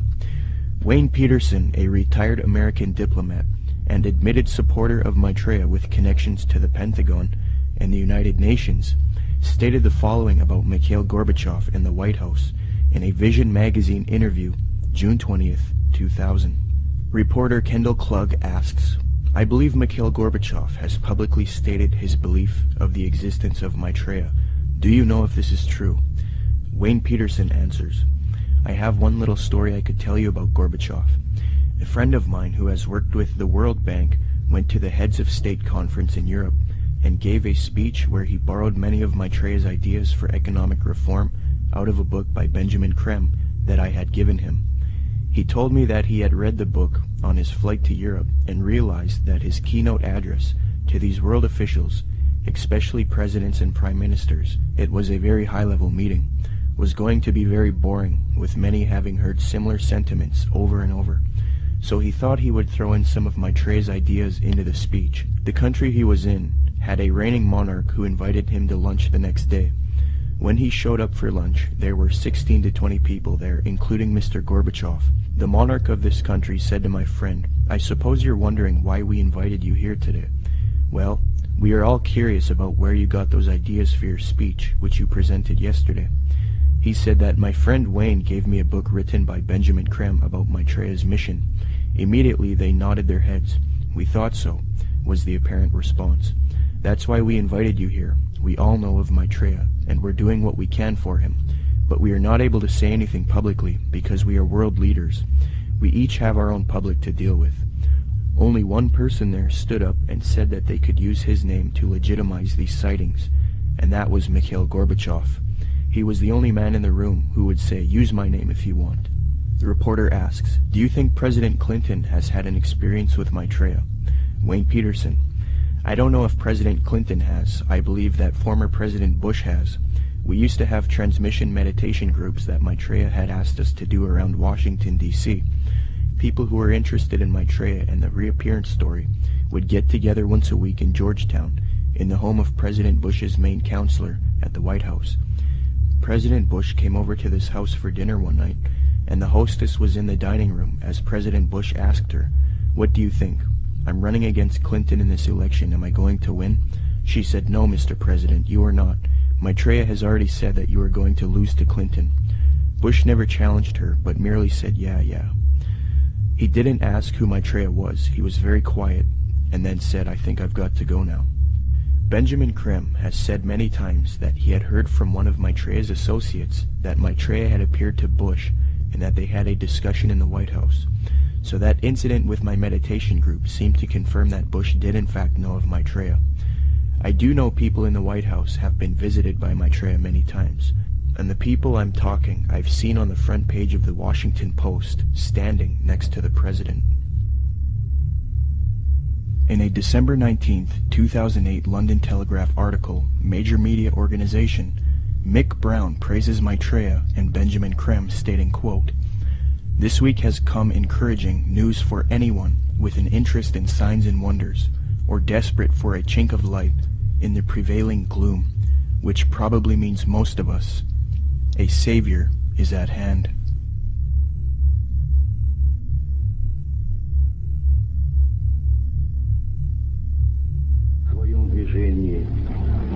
Другом направлении, к новому мировому порядку. I think even that does not describe why the world has changed so much and why the world has turned so much toward a new world order and a new kind of civilization. Maitreya is one of the main theosophy in Maitreya. The whole UN movement, the whole Lucius Trust movement, world goodwill, they're going out of the way to try to discredit it and say, well, you know, Jesus, all he really was a disciple of Maitreya. He's still a disciple of Maitreya. Maitreya is over him, and Jesus, they believe what happened is Jesus heralded in the age of Pisces. Now what we're going to be doing is now we need to herald in the age of Aquarius. This is where the New World Order comes in, and this is what Maitreya is going to bring. So we're going to de-emphasize Jesus, and we're going to move over to Maitreya. Jesus is just a disciple of Maitreya anyway, according to them.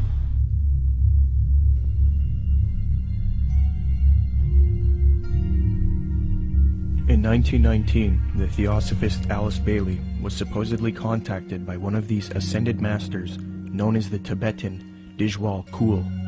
From 1919 to 1949, Bailey would write 24 books, and according to her, she would do automatic writing, a new age way of channeling and letting the force write for you. Bailey would create Lucifer Publishing, which would distribute the works of Helena Blavatsky and the Theosophical Society. She would later change the name to Lucius Trust because Lucifer Publishing was too controversial. Lucius Trust evolved into a large New Age organization, and it is still active today. Lucius Trust is also directly associated with the United Nations. According to the United Nations International Geneva Yearbook 2009, quote, "The Lucius Trust is recognized by the United Nations as a non-governmental organization and is represented at regular briefing sessions at UN headquarters. The Lucius Trust is on the roster of the United Nations Economic and Social Council." Thus, Theosophy and the New Age are now fused into the United Nations, which gives a medium for the New Age agenda to unfold. The aim of corrupt organizations like Lucius Trust and the UN is to create a one-world government, New World Order, which is in accord with the supposed Age of Aquarius. Many high-level elitists have voiced their approval for such a system. Donald Keyes is a high-level New Age leader. Humanity, says Keyes, is, quote, on the verge of something entirely new, a further evolutionary step unlike any other, the emergence of the first global civilization. David Rockefeller, the owner of the Chase Manhattan Bank, called for a New World Order openly in his book Memoirs, quote, for more than a century, ideological extremists at either end of the political spectrum have seized upon well-publicized incidents, such as my encounter with Castro, to attack the Rockefeller family for their inordinate influence they claim we wield over American political and economic institutions. Some even believe we are part of a secret cabal working against the best interests of the United States, characterizing my family and me as internationalists, and of conspiring with others around the world to build a more integrated global political and economic structure. One world, if you will. If that's the charge, I stand guilty, and I am proud of it, unquote.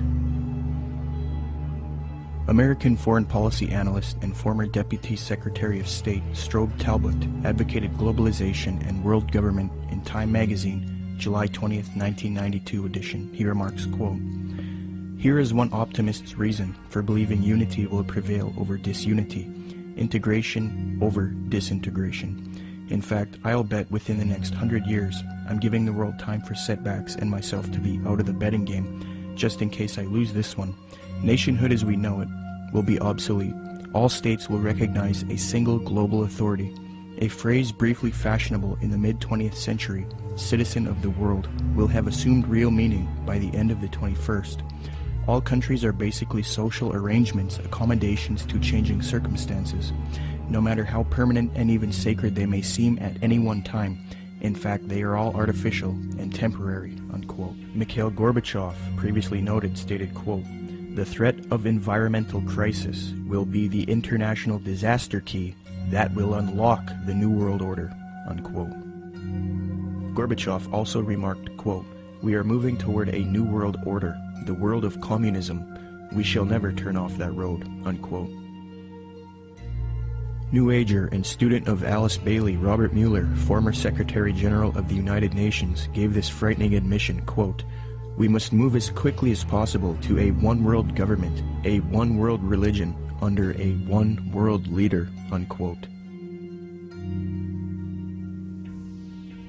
The esoteric zeitgeist movement promotes a world system, resource-based economy with absolutely no money, a technotronic society where machines play a big role. The zeitgeist movement seeks to grow out of capitalism, free markets, profit motive, and scarcity, which they believe are responsible for aberrant behavior. Many people have concluded that the zeitgeist utopian system is socialistic and communistic. For example, after watching Zeitgeist Addendum, author and political lecturer G. Edward Griffin was convinced that Zeitgeist is advocating a Marxist socialist world system.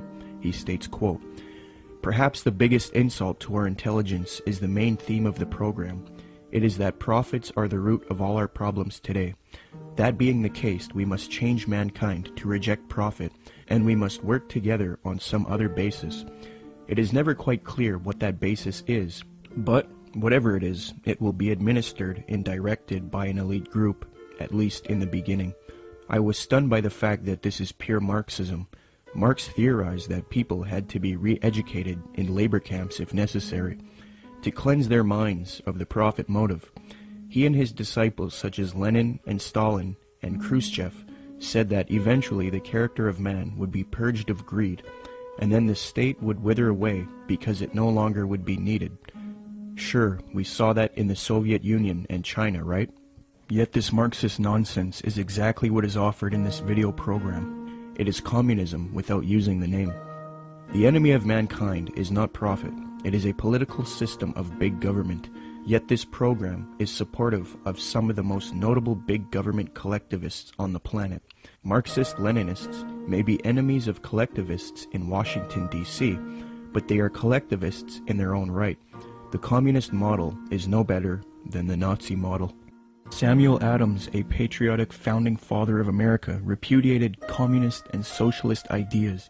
The utopian schemes of leveling, redistribution of wealth, and a community of goods central ownership of the means of production and distribution, are as visionary and impractical as those which vest all property in the crown. These ideas are arbitrary, choices and actions which are done not by means of any underlying principle or logic, despotic, ruling with absolute political power, and in our government unconstitutional. When one does a comparison between Zeitgeist Addendum and the communist model, it becomes clear that Zeitgeist is in fact promoting communism. N.B. Godke, in the work Encyclopedic Dictionary of Economics, defines full communism based on the ideals of Marx and Engels and others as, quote, 1. Social wealth will be distributed according to human needs, meaning things that are scarce will be distributed first to those who need them the most. Zeitgeist proposes having an abundance of resources and no scarcity, and thus the idea of distributing wealth according to human needs is rendered obsolete. On this point, they have merely updated the communist model by eliminating scarcity. 2. The state will wither away as there is no need for coercion. The state does nothing because there is no state. Because there is no state. 3. Social classes will not exist. Zeitgeist states, the process which has been going on for centuries, if not millennia, religion, patriotism, race, wealth, class, and every other form of arbitrary separatist identification thus conceived, has served to create a controlled population utterly malleable in the hands of the few. 4. It will be a moneyless economy. Zeitgeist's associate Jacques Fresco states the system uses no money. 5. It will be a command economy. In other words, government planners decide which goods and services are produced and how they are distributed. According to Zeitgeist, distribution of goods and services without the use of money or tokens would be accomplished by establishing distribution centers. These centers would be similar to expositions, where the advantages of new products are explained and demonstrated. Exhibition centers will display what is new and available and will constantly be updated. So as you can see, a side-by-side comparison between the communist model and the Zeitgeist model shows how similar the concepts are. The Marxist website entitled socialismoryourmoneyback.blogspot.com, after reviewing the Zeitgeist movement and their admissions, stated this on July 26, 2009, quote, "This, surely, is the same as what we call world socialism," unquote. So even the socialists will admit that the Zeitgeist movement is in fact world socialism. Adams Wass explains, quote, "Communism and the Marxist utopia of a moneyless society where products were distributed rather than sold and bought," unquote.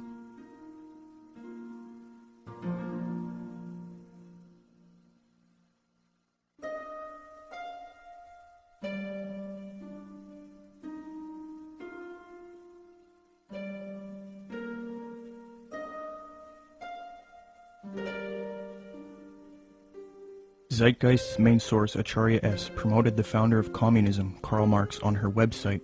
It no longer looks like this, but using archive software, you can see how her website looked in the years past. She quotes Karl Marx, defaming religion, thus showing her support of Marx and communism.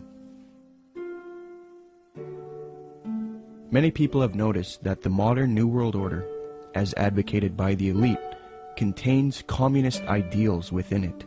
So it seems that Zeitgeist is helping the New World Order with their utopian approach rather than destroying it. They had a biblical philosophy. They gave us a republic. When Ben Franklin walked out of the building, one of the ladies said, "Mr. Franklin, what kind of government did you give us?" He said, "A republic, if you can keep it." Republics are hard to keep. We've lost ours, folks. We are not a republic anymore. We have degenerated to a democracy, and the next step is totalitarianism. We're that close to becoming a totally socialistic and then communistic country in America. You watch, it's going to happen real soon. What they're going to do next time is manufacture a depression, coming real soon probably, collapse the U.S. economy, which can easily be done overnight. And then everybody will line up and say, "Oh, hey, we're starving. What can we do?" We're going to say, "You know, we really got a problem. We need to solve this."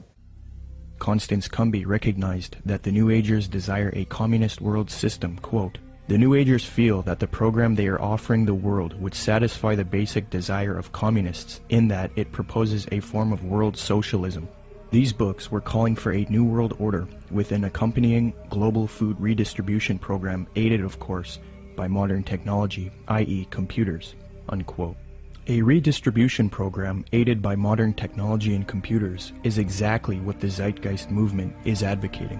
Notice how similar Zeitgeist's plan is to the New Age agenda just mentioned in Constance Cumby's book. In the Zeitgeist orientation lecture, Peter Joseph states, "Just as each city has a central organizational dome which functions as the brain along with its nervous system, consisting of computerized environmental monitoring via satellite and electronic probes, the larger world complex absorbs each city and monitors the broad spectrum of the environment, making sure there isn't a problem or material resource needed in any of the individual cities, while also regulating larger order processes for all the cities and the environment as a whole."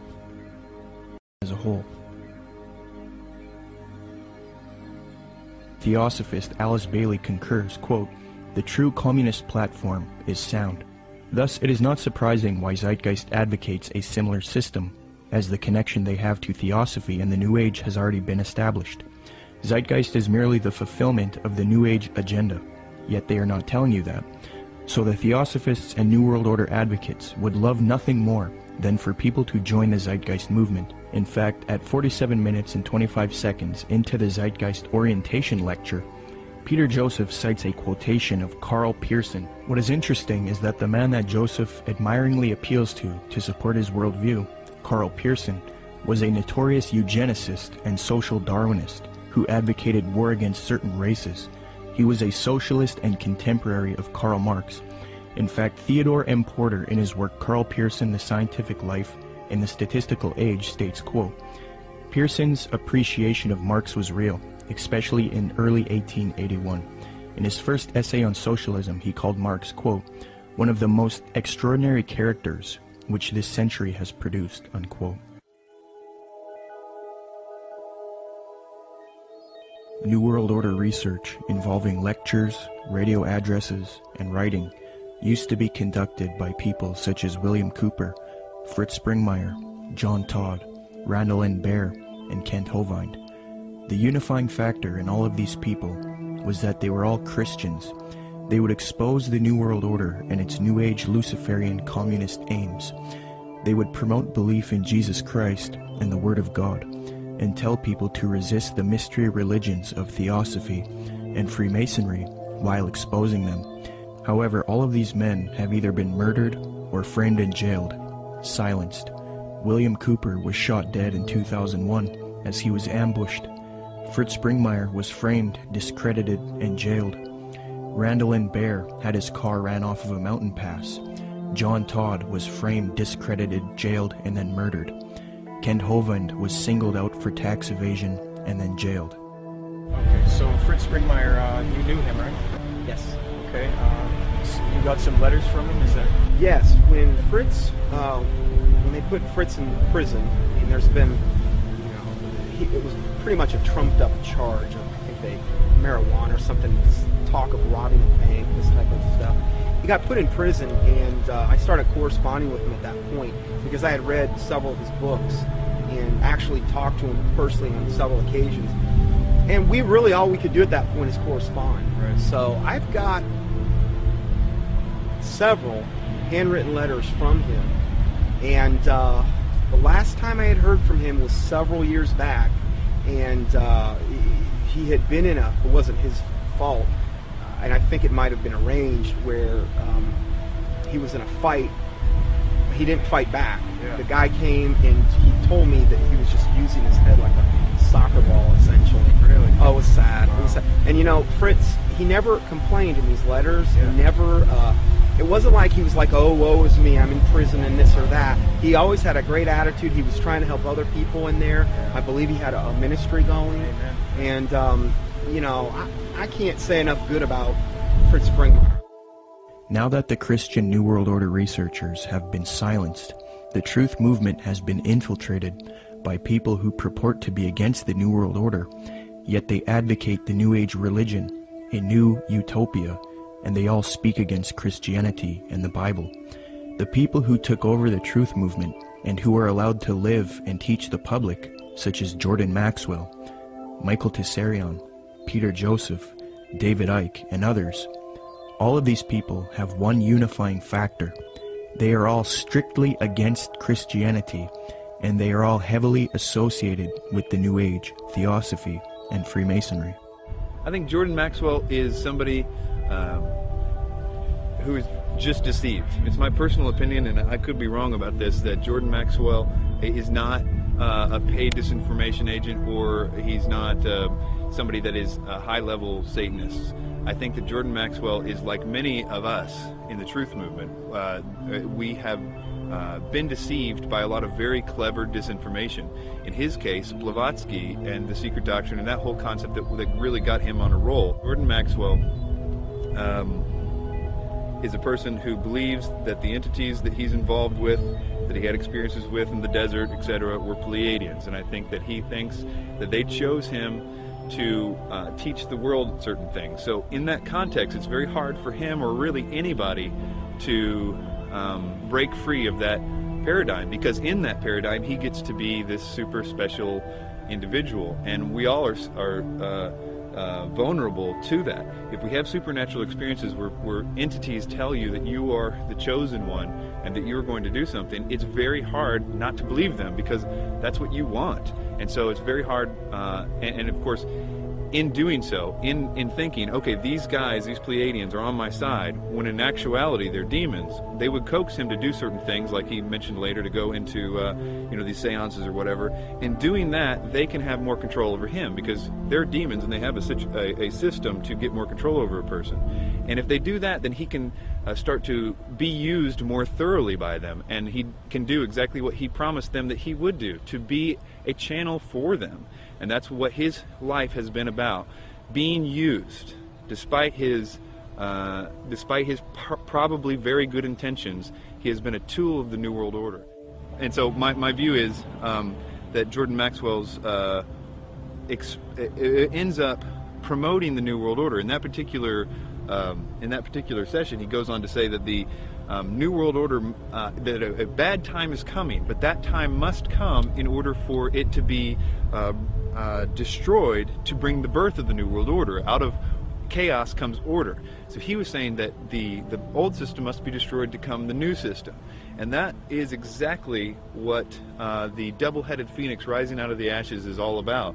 The old system of the New World Order is what we see building up all around us. It is going to get really, really bad, but it is going to be destroyed, in a sense, because that faucet is being run by evil. We all know that the things that are happening to the world right now are being done because of evil. So if evil's causing all those things, evil can also turn that faucet off at just the right time in order to make it seem like whoever stopped it, and therefore is the savior. So that new system will seem like the utopia that Jordan Maxwell says we all need to wait for. It's interesting that he says that at that time that's when the aliens, our gods, are coming back to stop it.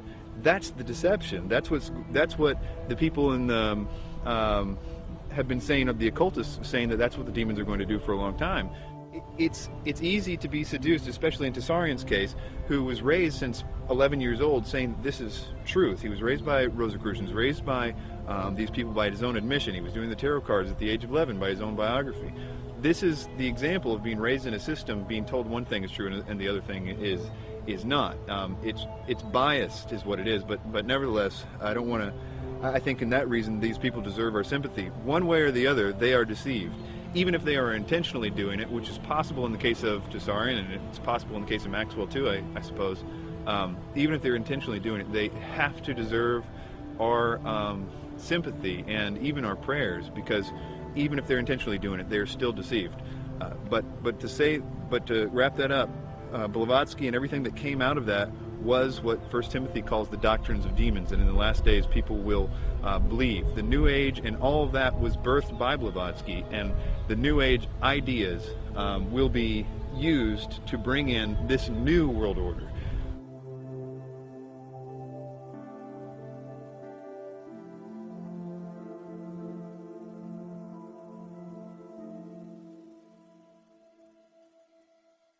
The negative impact of population growth on all of our planetary ecosystems is becoming appallingly evident.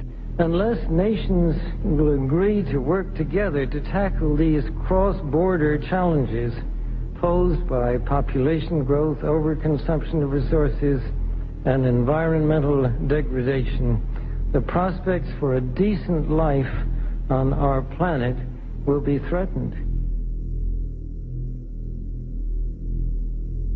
But this callous disregard for the right to life of every human on the face of the earth has been predicted before in the New Testament. John was moved to write, quote, "Yea, the time cometh, that whosoever killeth you will think that he doeth God's service," unquote.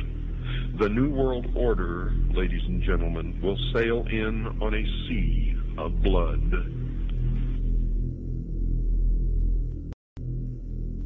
The same New Agers who call for peace, love, harmony, and world unity, when confronted with separatists, for example, fundamentalist Christians, you start to see a darker side to them. They do not appreciate people who will not adopt their New Age views.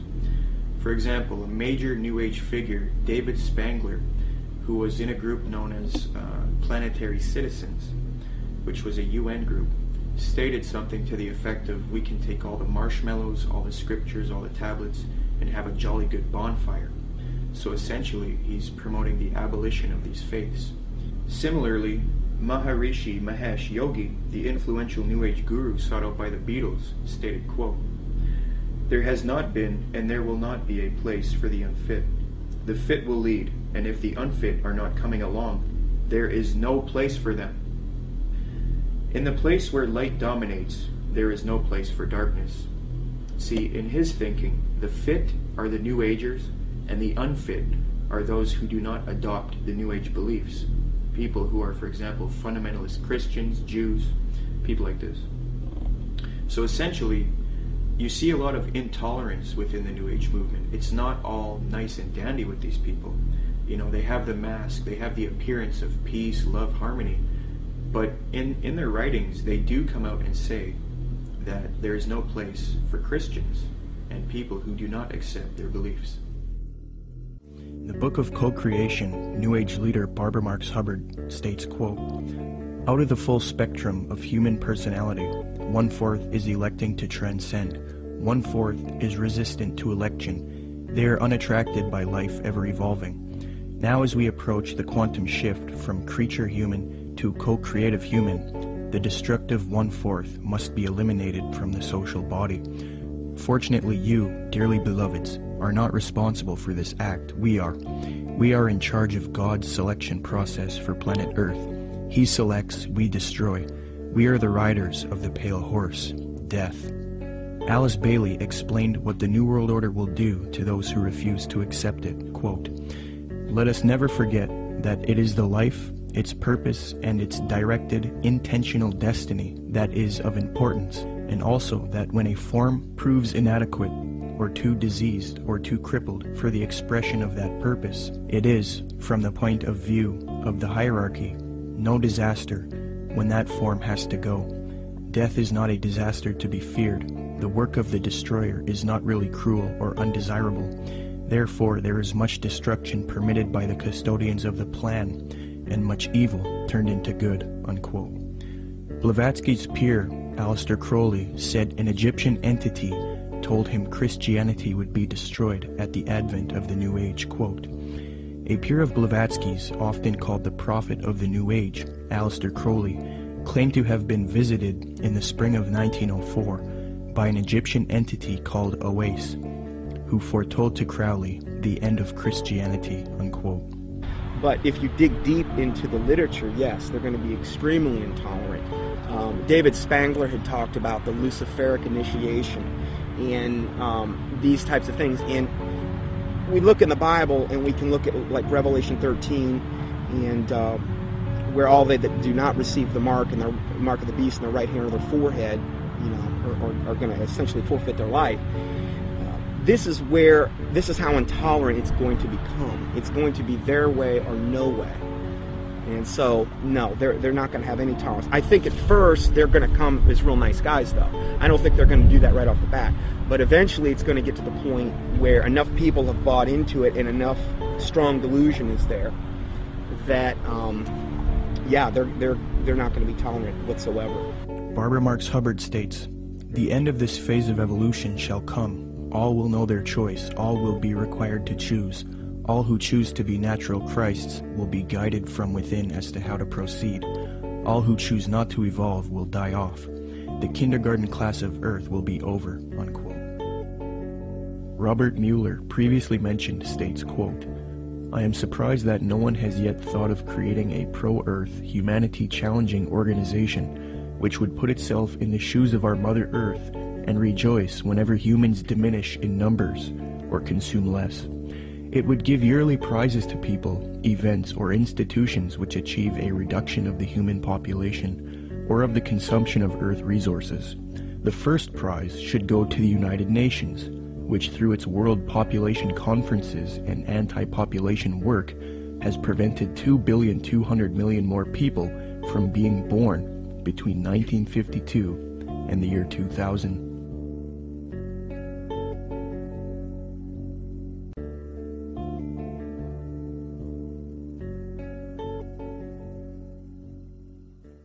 The more you look into where the 2012 ideas originated, and honestly, most of the 2012 theories are relatively new, that is, people attaching significance to the fact that the Mayan calendar ends.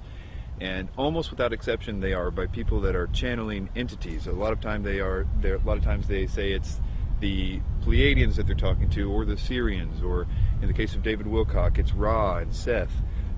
Most of the time what the entities are telling the people don't always match up, but they always seem to be telling the same things. And for the most part, a lot of those early people that got the information from spiritual entities were saying that it was a great cosmic enlightenment that was coming in 2012. And so that to me seems to be the most direct idea that the spirit world wants us to think, because it's oftentimes accompanied with this idea that they want the person they're telling to go out and tell more people. So 2012 became significant on the internet because people felt like it was their mission to tell other people because they were having supernatural experiences.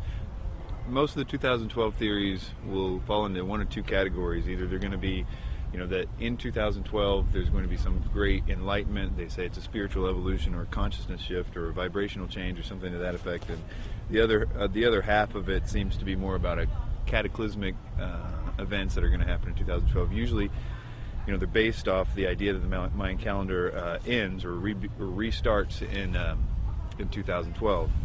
2012 is being pushed on the public through books, documentaries, speakers, and even major motion pictures.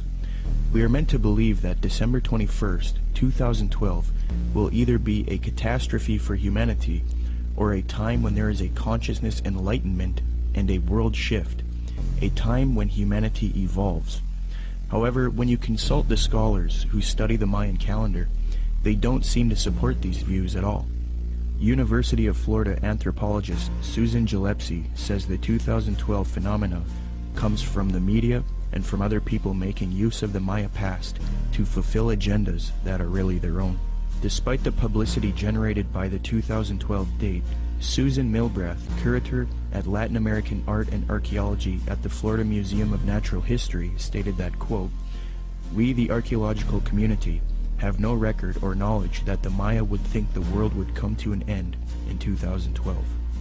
I think probably the most significant reason that all of them are wrong is because what they say that is going to happen in 2012 isn't. That is, although the Mayan calendar might be ending, there is no galactic alignment, whether it be the Earth actually won't be aligning with the center of the galaxy in the sense, and that actually won't happen for another 30 million years. So, and even if it was, there's no necessarily any evidence that anything would happen, but it's really a moot point because there isn't anything happening. Secondly, there is no actual alignment of the planets. It's another thing that people are saying is going to cause the enlightenment or the catastrophes.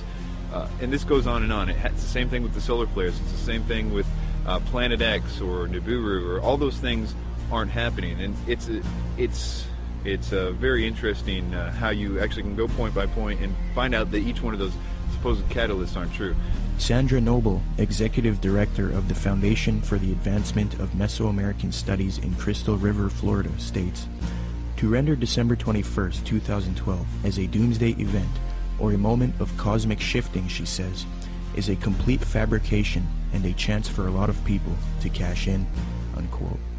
Many people are indeed cashing in because of the 2012 hysteria, but the reason 2012 is being pushed on the public so much is because it is in 2012 when the elite occultists and the New Age advocates plan to usher in the Age of Aquarius one-world system. Siri Data points out that the New Age consensus is that the Age of Aquarius one-world system will be ushered in 2012. Quote, "It is generally agreed that the actual time that we enter the Age of Aquarius will be 2012. Unquote. Could this whole 2012 concept be propaganda to get people to accept the Age of Aquarius in 2012?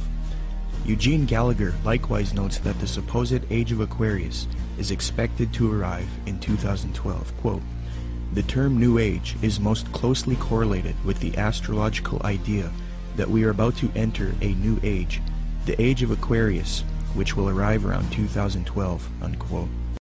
Michael P. Mao states, "Yet 2012 does not mark the end of the world as oft predicted, but the birth of a new golden era, popularly known on the Earth plane as the Age of Aquarius." Unquote. Dr. C.L. Pepler explains the New Age view that 2012 is the start of the Age of Aquarius. Quote, "They believe the next age will start around AD 2012 and will be the Age of Aquarius. This, they say, will be an age of enlightenment and world unity, a post-Christian world in the fullest sense of the word." Unquote. 2012 is a clever deception to get you to accept the Age of Aquarius, New World Order, under the mask of a Mayan prophecy. In fact, the elite New World Order at the top of the pyramid want the public to believe in 2012, thus proving that they are behind this propaganda. The Club of Rome, by its own admission, is a globalist think tank. The aim of this organization, founded by Erwin Laszlo, is to solve the world's problems and erect a solution, a new world order, one world government, the same theme we have been talking about in the film. On January 31st, 2009, the Club of Rome held the Future of the American Hemisphere Conference. Francesco Stippo kicked the conference off with a speech. Francesco Stippo is a member of the U.S. Club of Rome. He authored the book World Federalist Manifesto, Guide to Political Globalization, where he states, quote, "Political globalization is the creation of a world government which regulates the relationships among governments." Well, founder of the Club of Rome, Erwin Laszlo, along with popular New Age author and student of Jiddu Krishnamurti, Deepak Chopra, along with globalist Mikhail Gorbachev, have all authored a book together entitled World Shift 2012. This book advocates the 2012 theories extensively, so it appears that the elite have vested interest in this 2012 hysteria, and they want the public to accept it. Erwin Laszlo's Club of Rome founded another spin-off organization called the Club of Budapest. Now, it is this elite organization, the Club of Budapest, which is promoting 2012 and the New Age ascension beliefs to the public. New Age members of the Club of Budapest include Robert Mueller, former General Secretary of the UN, and Barbara Marx Hubbard, who stated, quote, "We have been projecting the transformation in 2012. It is happening now," unquote. Founder of the Club of Budapest, Erwin Laszlo, is also featured on the Pro-2012 Ascension website, worldshift2012.org. This website heavily promotes the idea that the world is about to end in 2012 if there isn't a transformation based on consciousness resulting in a new global order. Under the Partners section of the website, the State of the World Forum, which Zeitgeist is connected to, is listed on the site. This ties the New World Order to 2012, in that the 2012 hysteria is being pushed by the New World Order to the public to rally humanity together for a one-world government. Under the endorsement section of the worldshift2012.org site, Mikhail Gorbachev is also listed. Mikhail Gorbachev, the Communist New World Order advocate. Thus, it is quite clear that the global elite want people to believe in 2012 so that they can achieve their Age of Aquarius one-world system, which they now claim will emerge in 2012. It's a very clever deception that a lot of people have fallen for. Will anything happen in 2012? Maybe. Will it have to do with any prophecy of Maya? No. If anything does happen, it will be the New World Order who engineers it and ushers in their global system.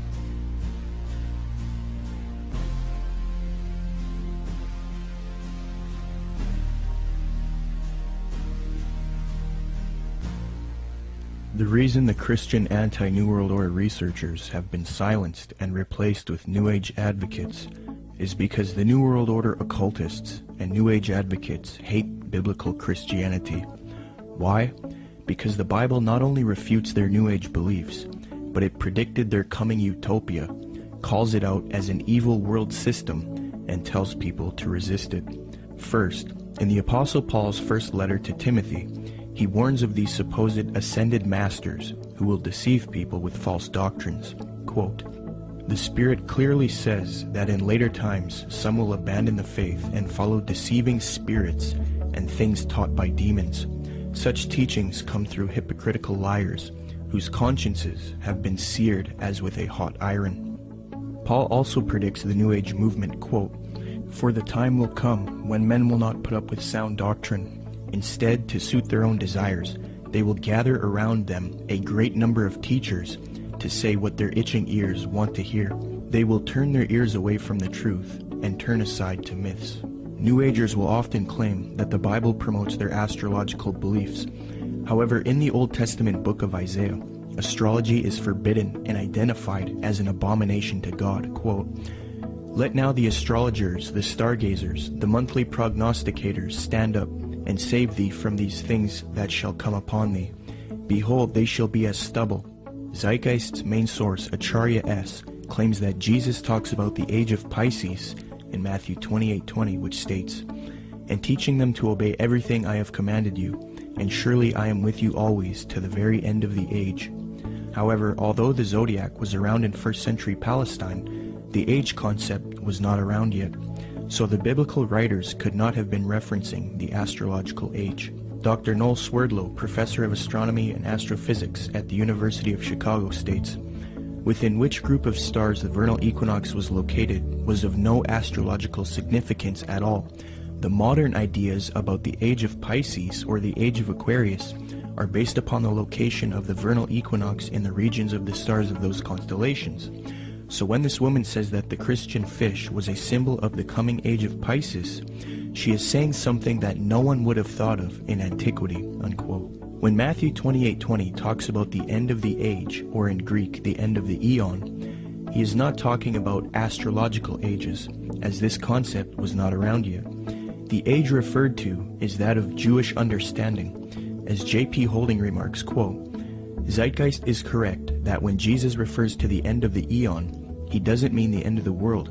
However, he is also not speaking of the astrological age of Pisces. Rather, in the 1st century Jewish thought, there was an awareness of the current age, Ha-Alom Ha-Zeh, and the age to come, Ha-Alom Ha-Ba. The distinction between the two appears both in the New Testament and in other Jewish writings. This has nothing to do with astrology." Unquote. Zeitgeist merely tried to deceive the public into the New Age worldview by distorting the biblical data, which actually condemns astrology. Moreover, Jesus, Paul, and John predict this coming world teacher, Antichrist or Maitreya, and the New World Order, one world government, and it is this reason that the elite and the New Agers hate true biblical Christianity.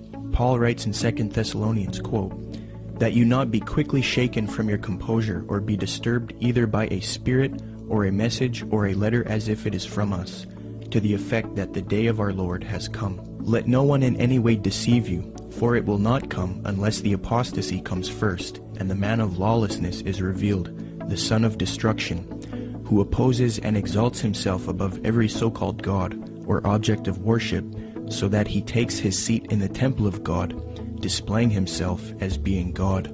And you know what restrains him now, so that in his time he will be revealed. For the mystery of lawlessness is already at work.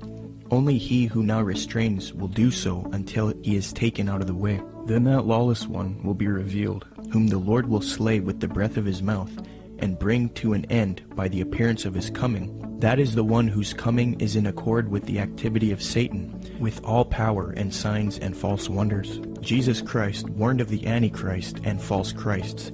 He says not to believe anyone who says, "Look, the Christ has returned." For Jesus Christ's real glorious second coming comes after the false Christ or Antichrist deceives the world. Matthew 43 states, "And Jesus answered and said to them, See to it that no one misleads you, for many will come in my name, saying, I am the Christ, and will mislead many. Then they will deliver you to tribulation and will kill you, and you will be hated by all nations because of my name.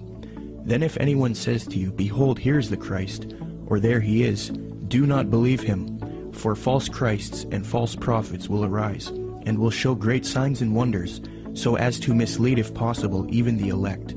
Behold, I have told you in advance. So if they say to you, Behold, he is in the wilderness, do not go out.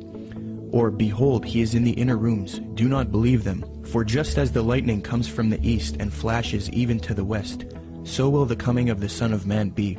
But immediately after the tribulation of those days, the sun will be darkened, and the moon will not give its light, and the stars will fall from the sky, and the powers of the heavens will be shaken. And then the sign of the Son of Man will appear in the sky, and then all tribes of the earth will mourn, and they will see the Son of Man coming on the clouds of the sky with power and great.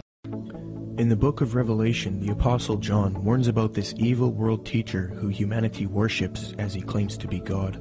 And he opened his mouth in blasphemies against God, to blaspheme his name and his tabernacle, that is, those who dwell in heaven. It was also given to him to make war with the saints and to overcome them.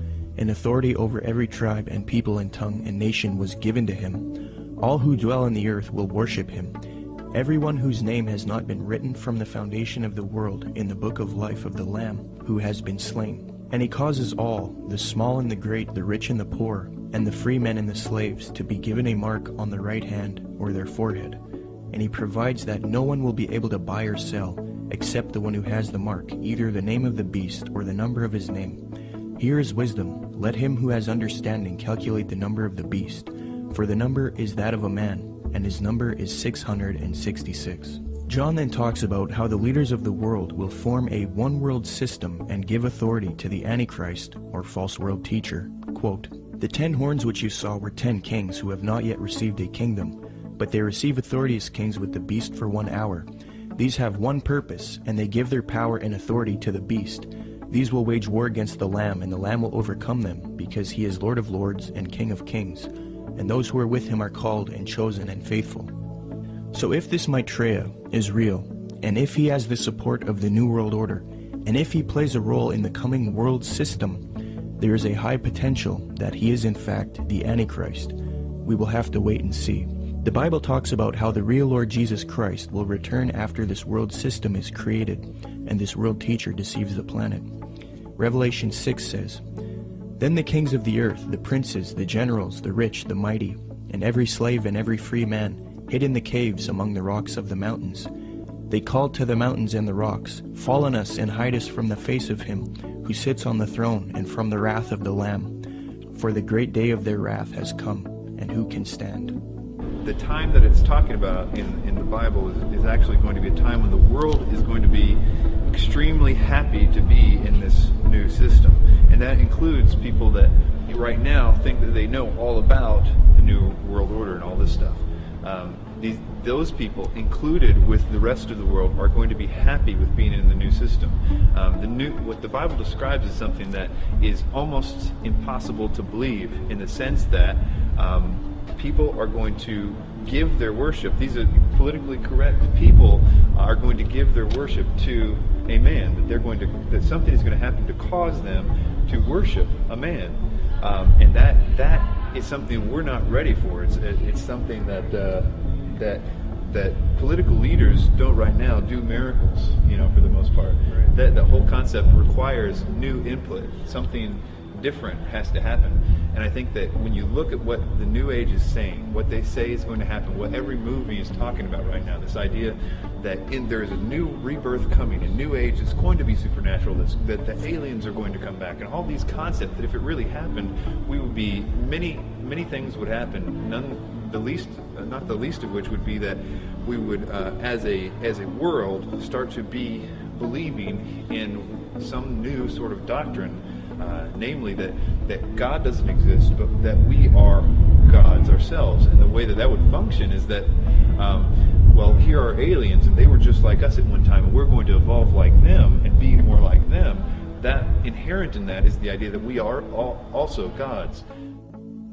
The message that the New Age elite don't want you to know is that there is one God, and 2,000 years ago he entered into creation as Jesus Christ, lived a perfect sinless life, and willingly died on the cross to pay for our sin. And if we accept Jesus Christ into our heart as Lord and repent of our sin, then we are spiritually saved forever. It is this message that the New Agers hate and want to stamp out. But if you realize that the New Age and the New World Order doctrine is a lie and an abomination, and if you want true salvation and the power to stand with Christ against this coming system, say this prayer with me and become a true child of God. Lord Jesus Christ, I ask you to come into my heart as Lord. I accept what you did for me on the cross, dying for my sin. I repent of my sin and I wish to live a life for you, following your teachings found in the New Testament. Please forgive me of my wicked ways and transform me into a child of God. I pray in Jesus' mighty name, amen. Come, Lord Jesus.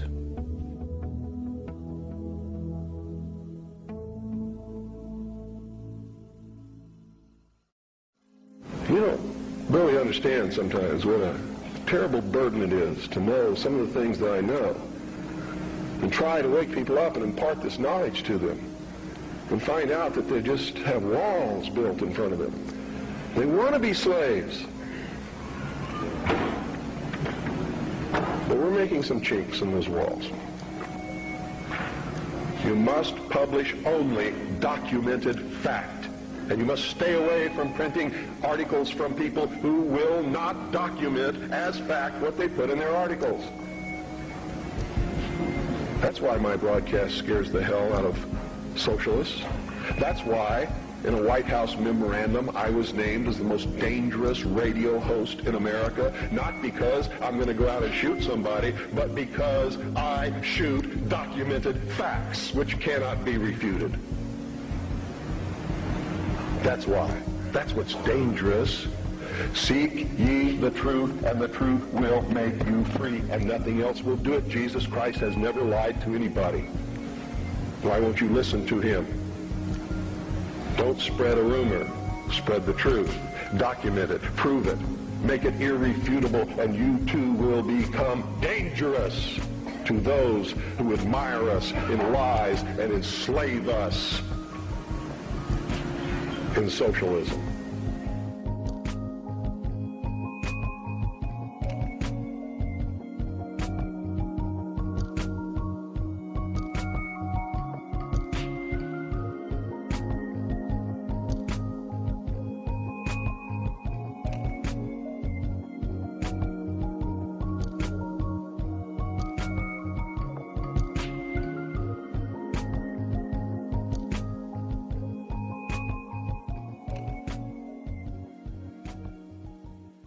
The age of Aquarius ending duality, Oprah the secret and Eckhart Tolle preach what will bring in a new age reality, laced in traditions of pagan theosophy, bound to be thousands of offshoots of Crowley, students of Alice C. Bailey who follow the lies of Helena Blavatsky, radically altering, changing the pages of history, laying the groundwork forged by the tools of Lucifer, paving the way for the United Nations, a slow preparation, patiently waiting since the creation. The Garden of Eden, a planet whose placement in time is persuaded by aliens, outside invasions, abductions, and cow mutilations, creating an atmosphere ripe for the picking with movies and Hollywood, implanting trickery, mastery over the masses. The whole world collapses in panic, all desperate for someone to save them. Obey anyone that will answer their questions. The savior of sorts, a new age messiah. The wolf in sheep's clothing is what will transpire.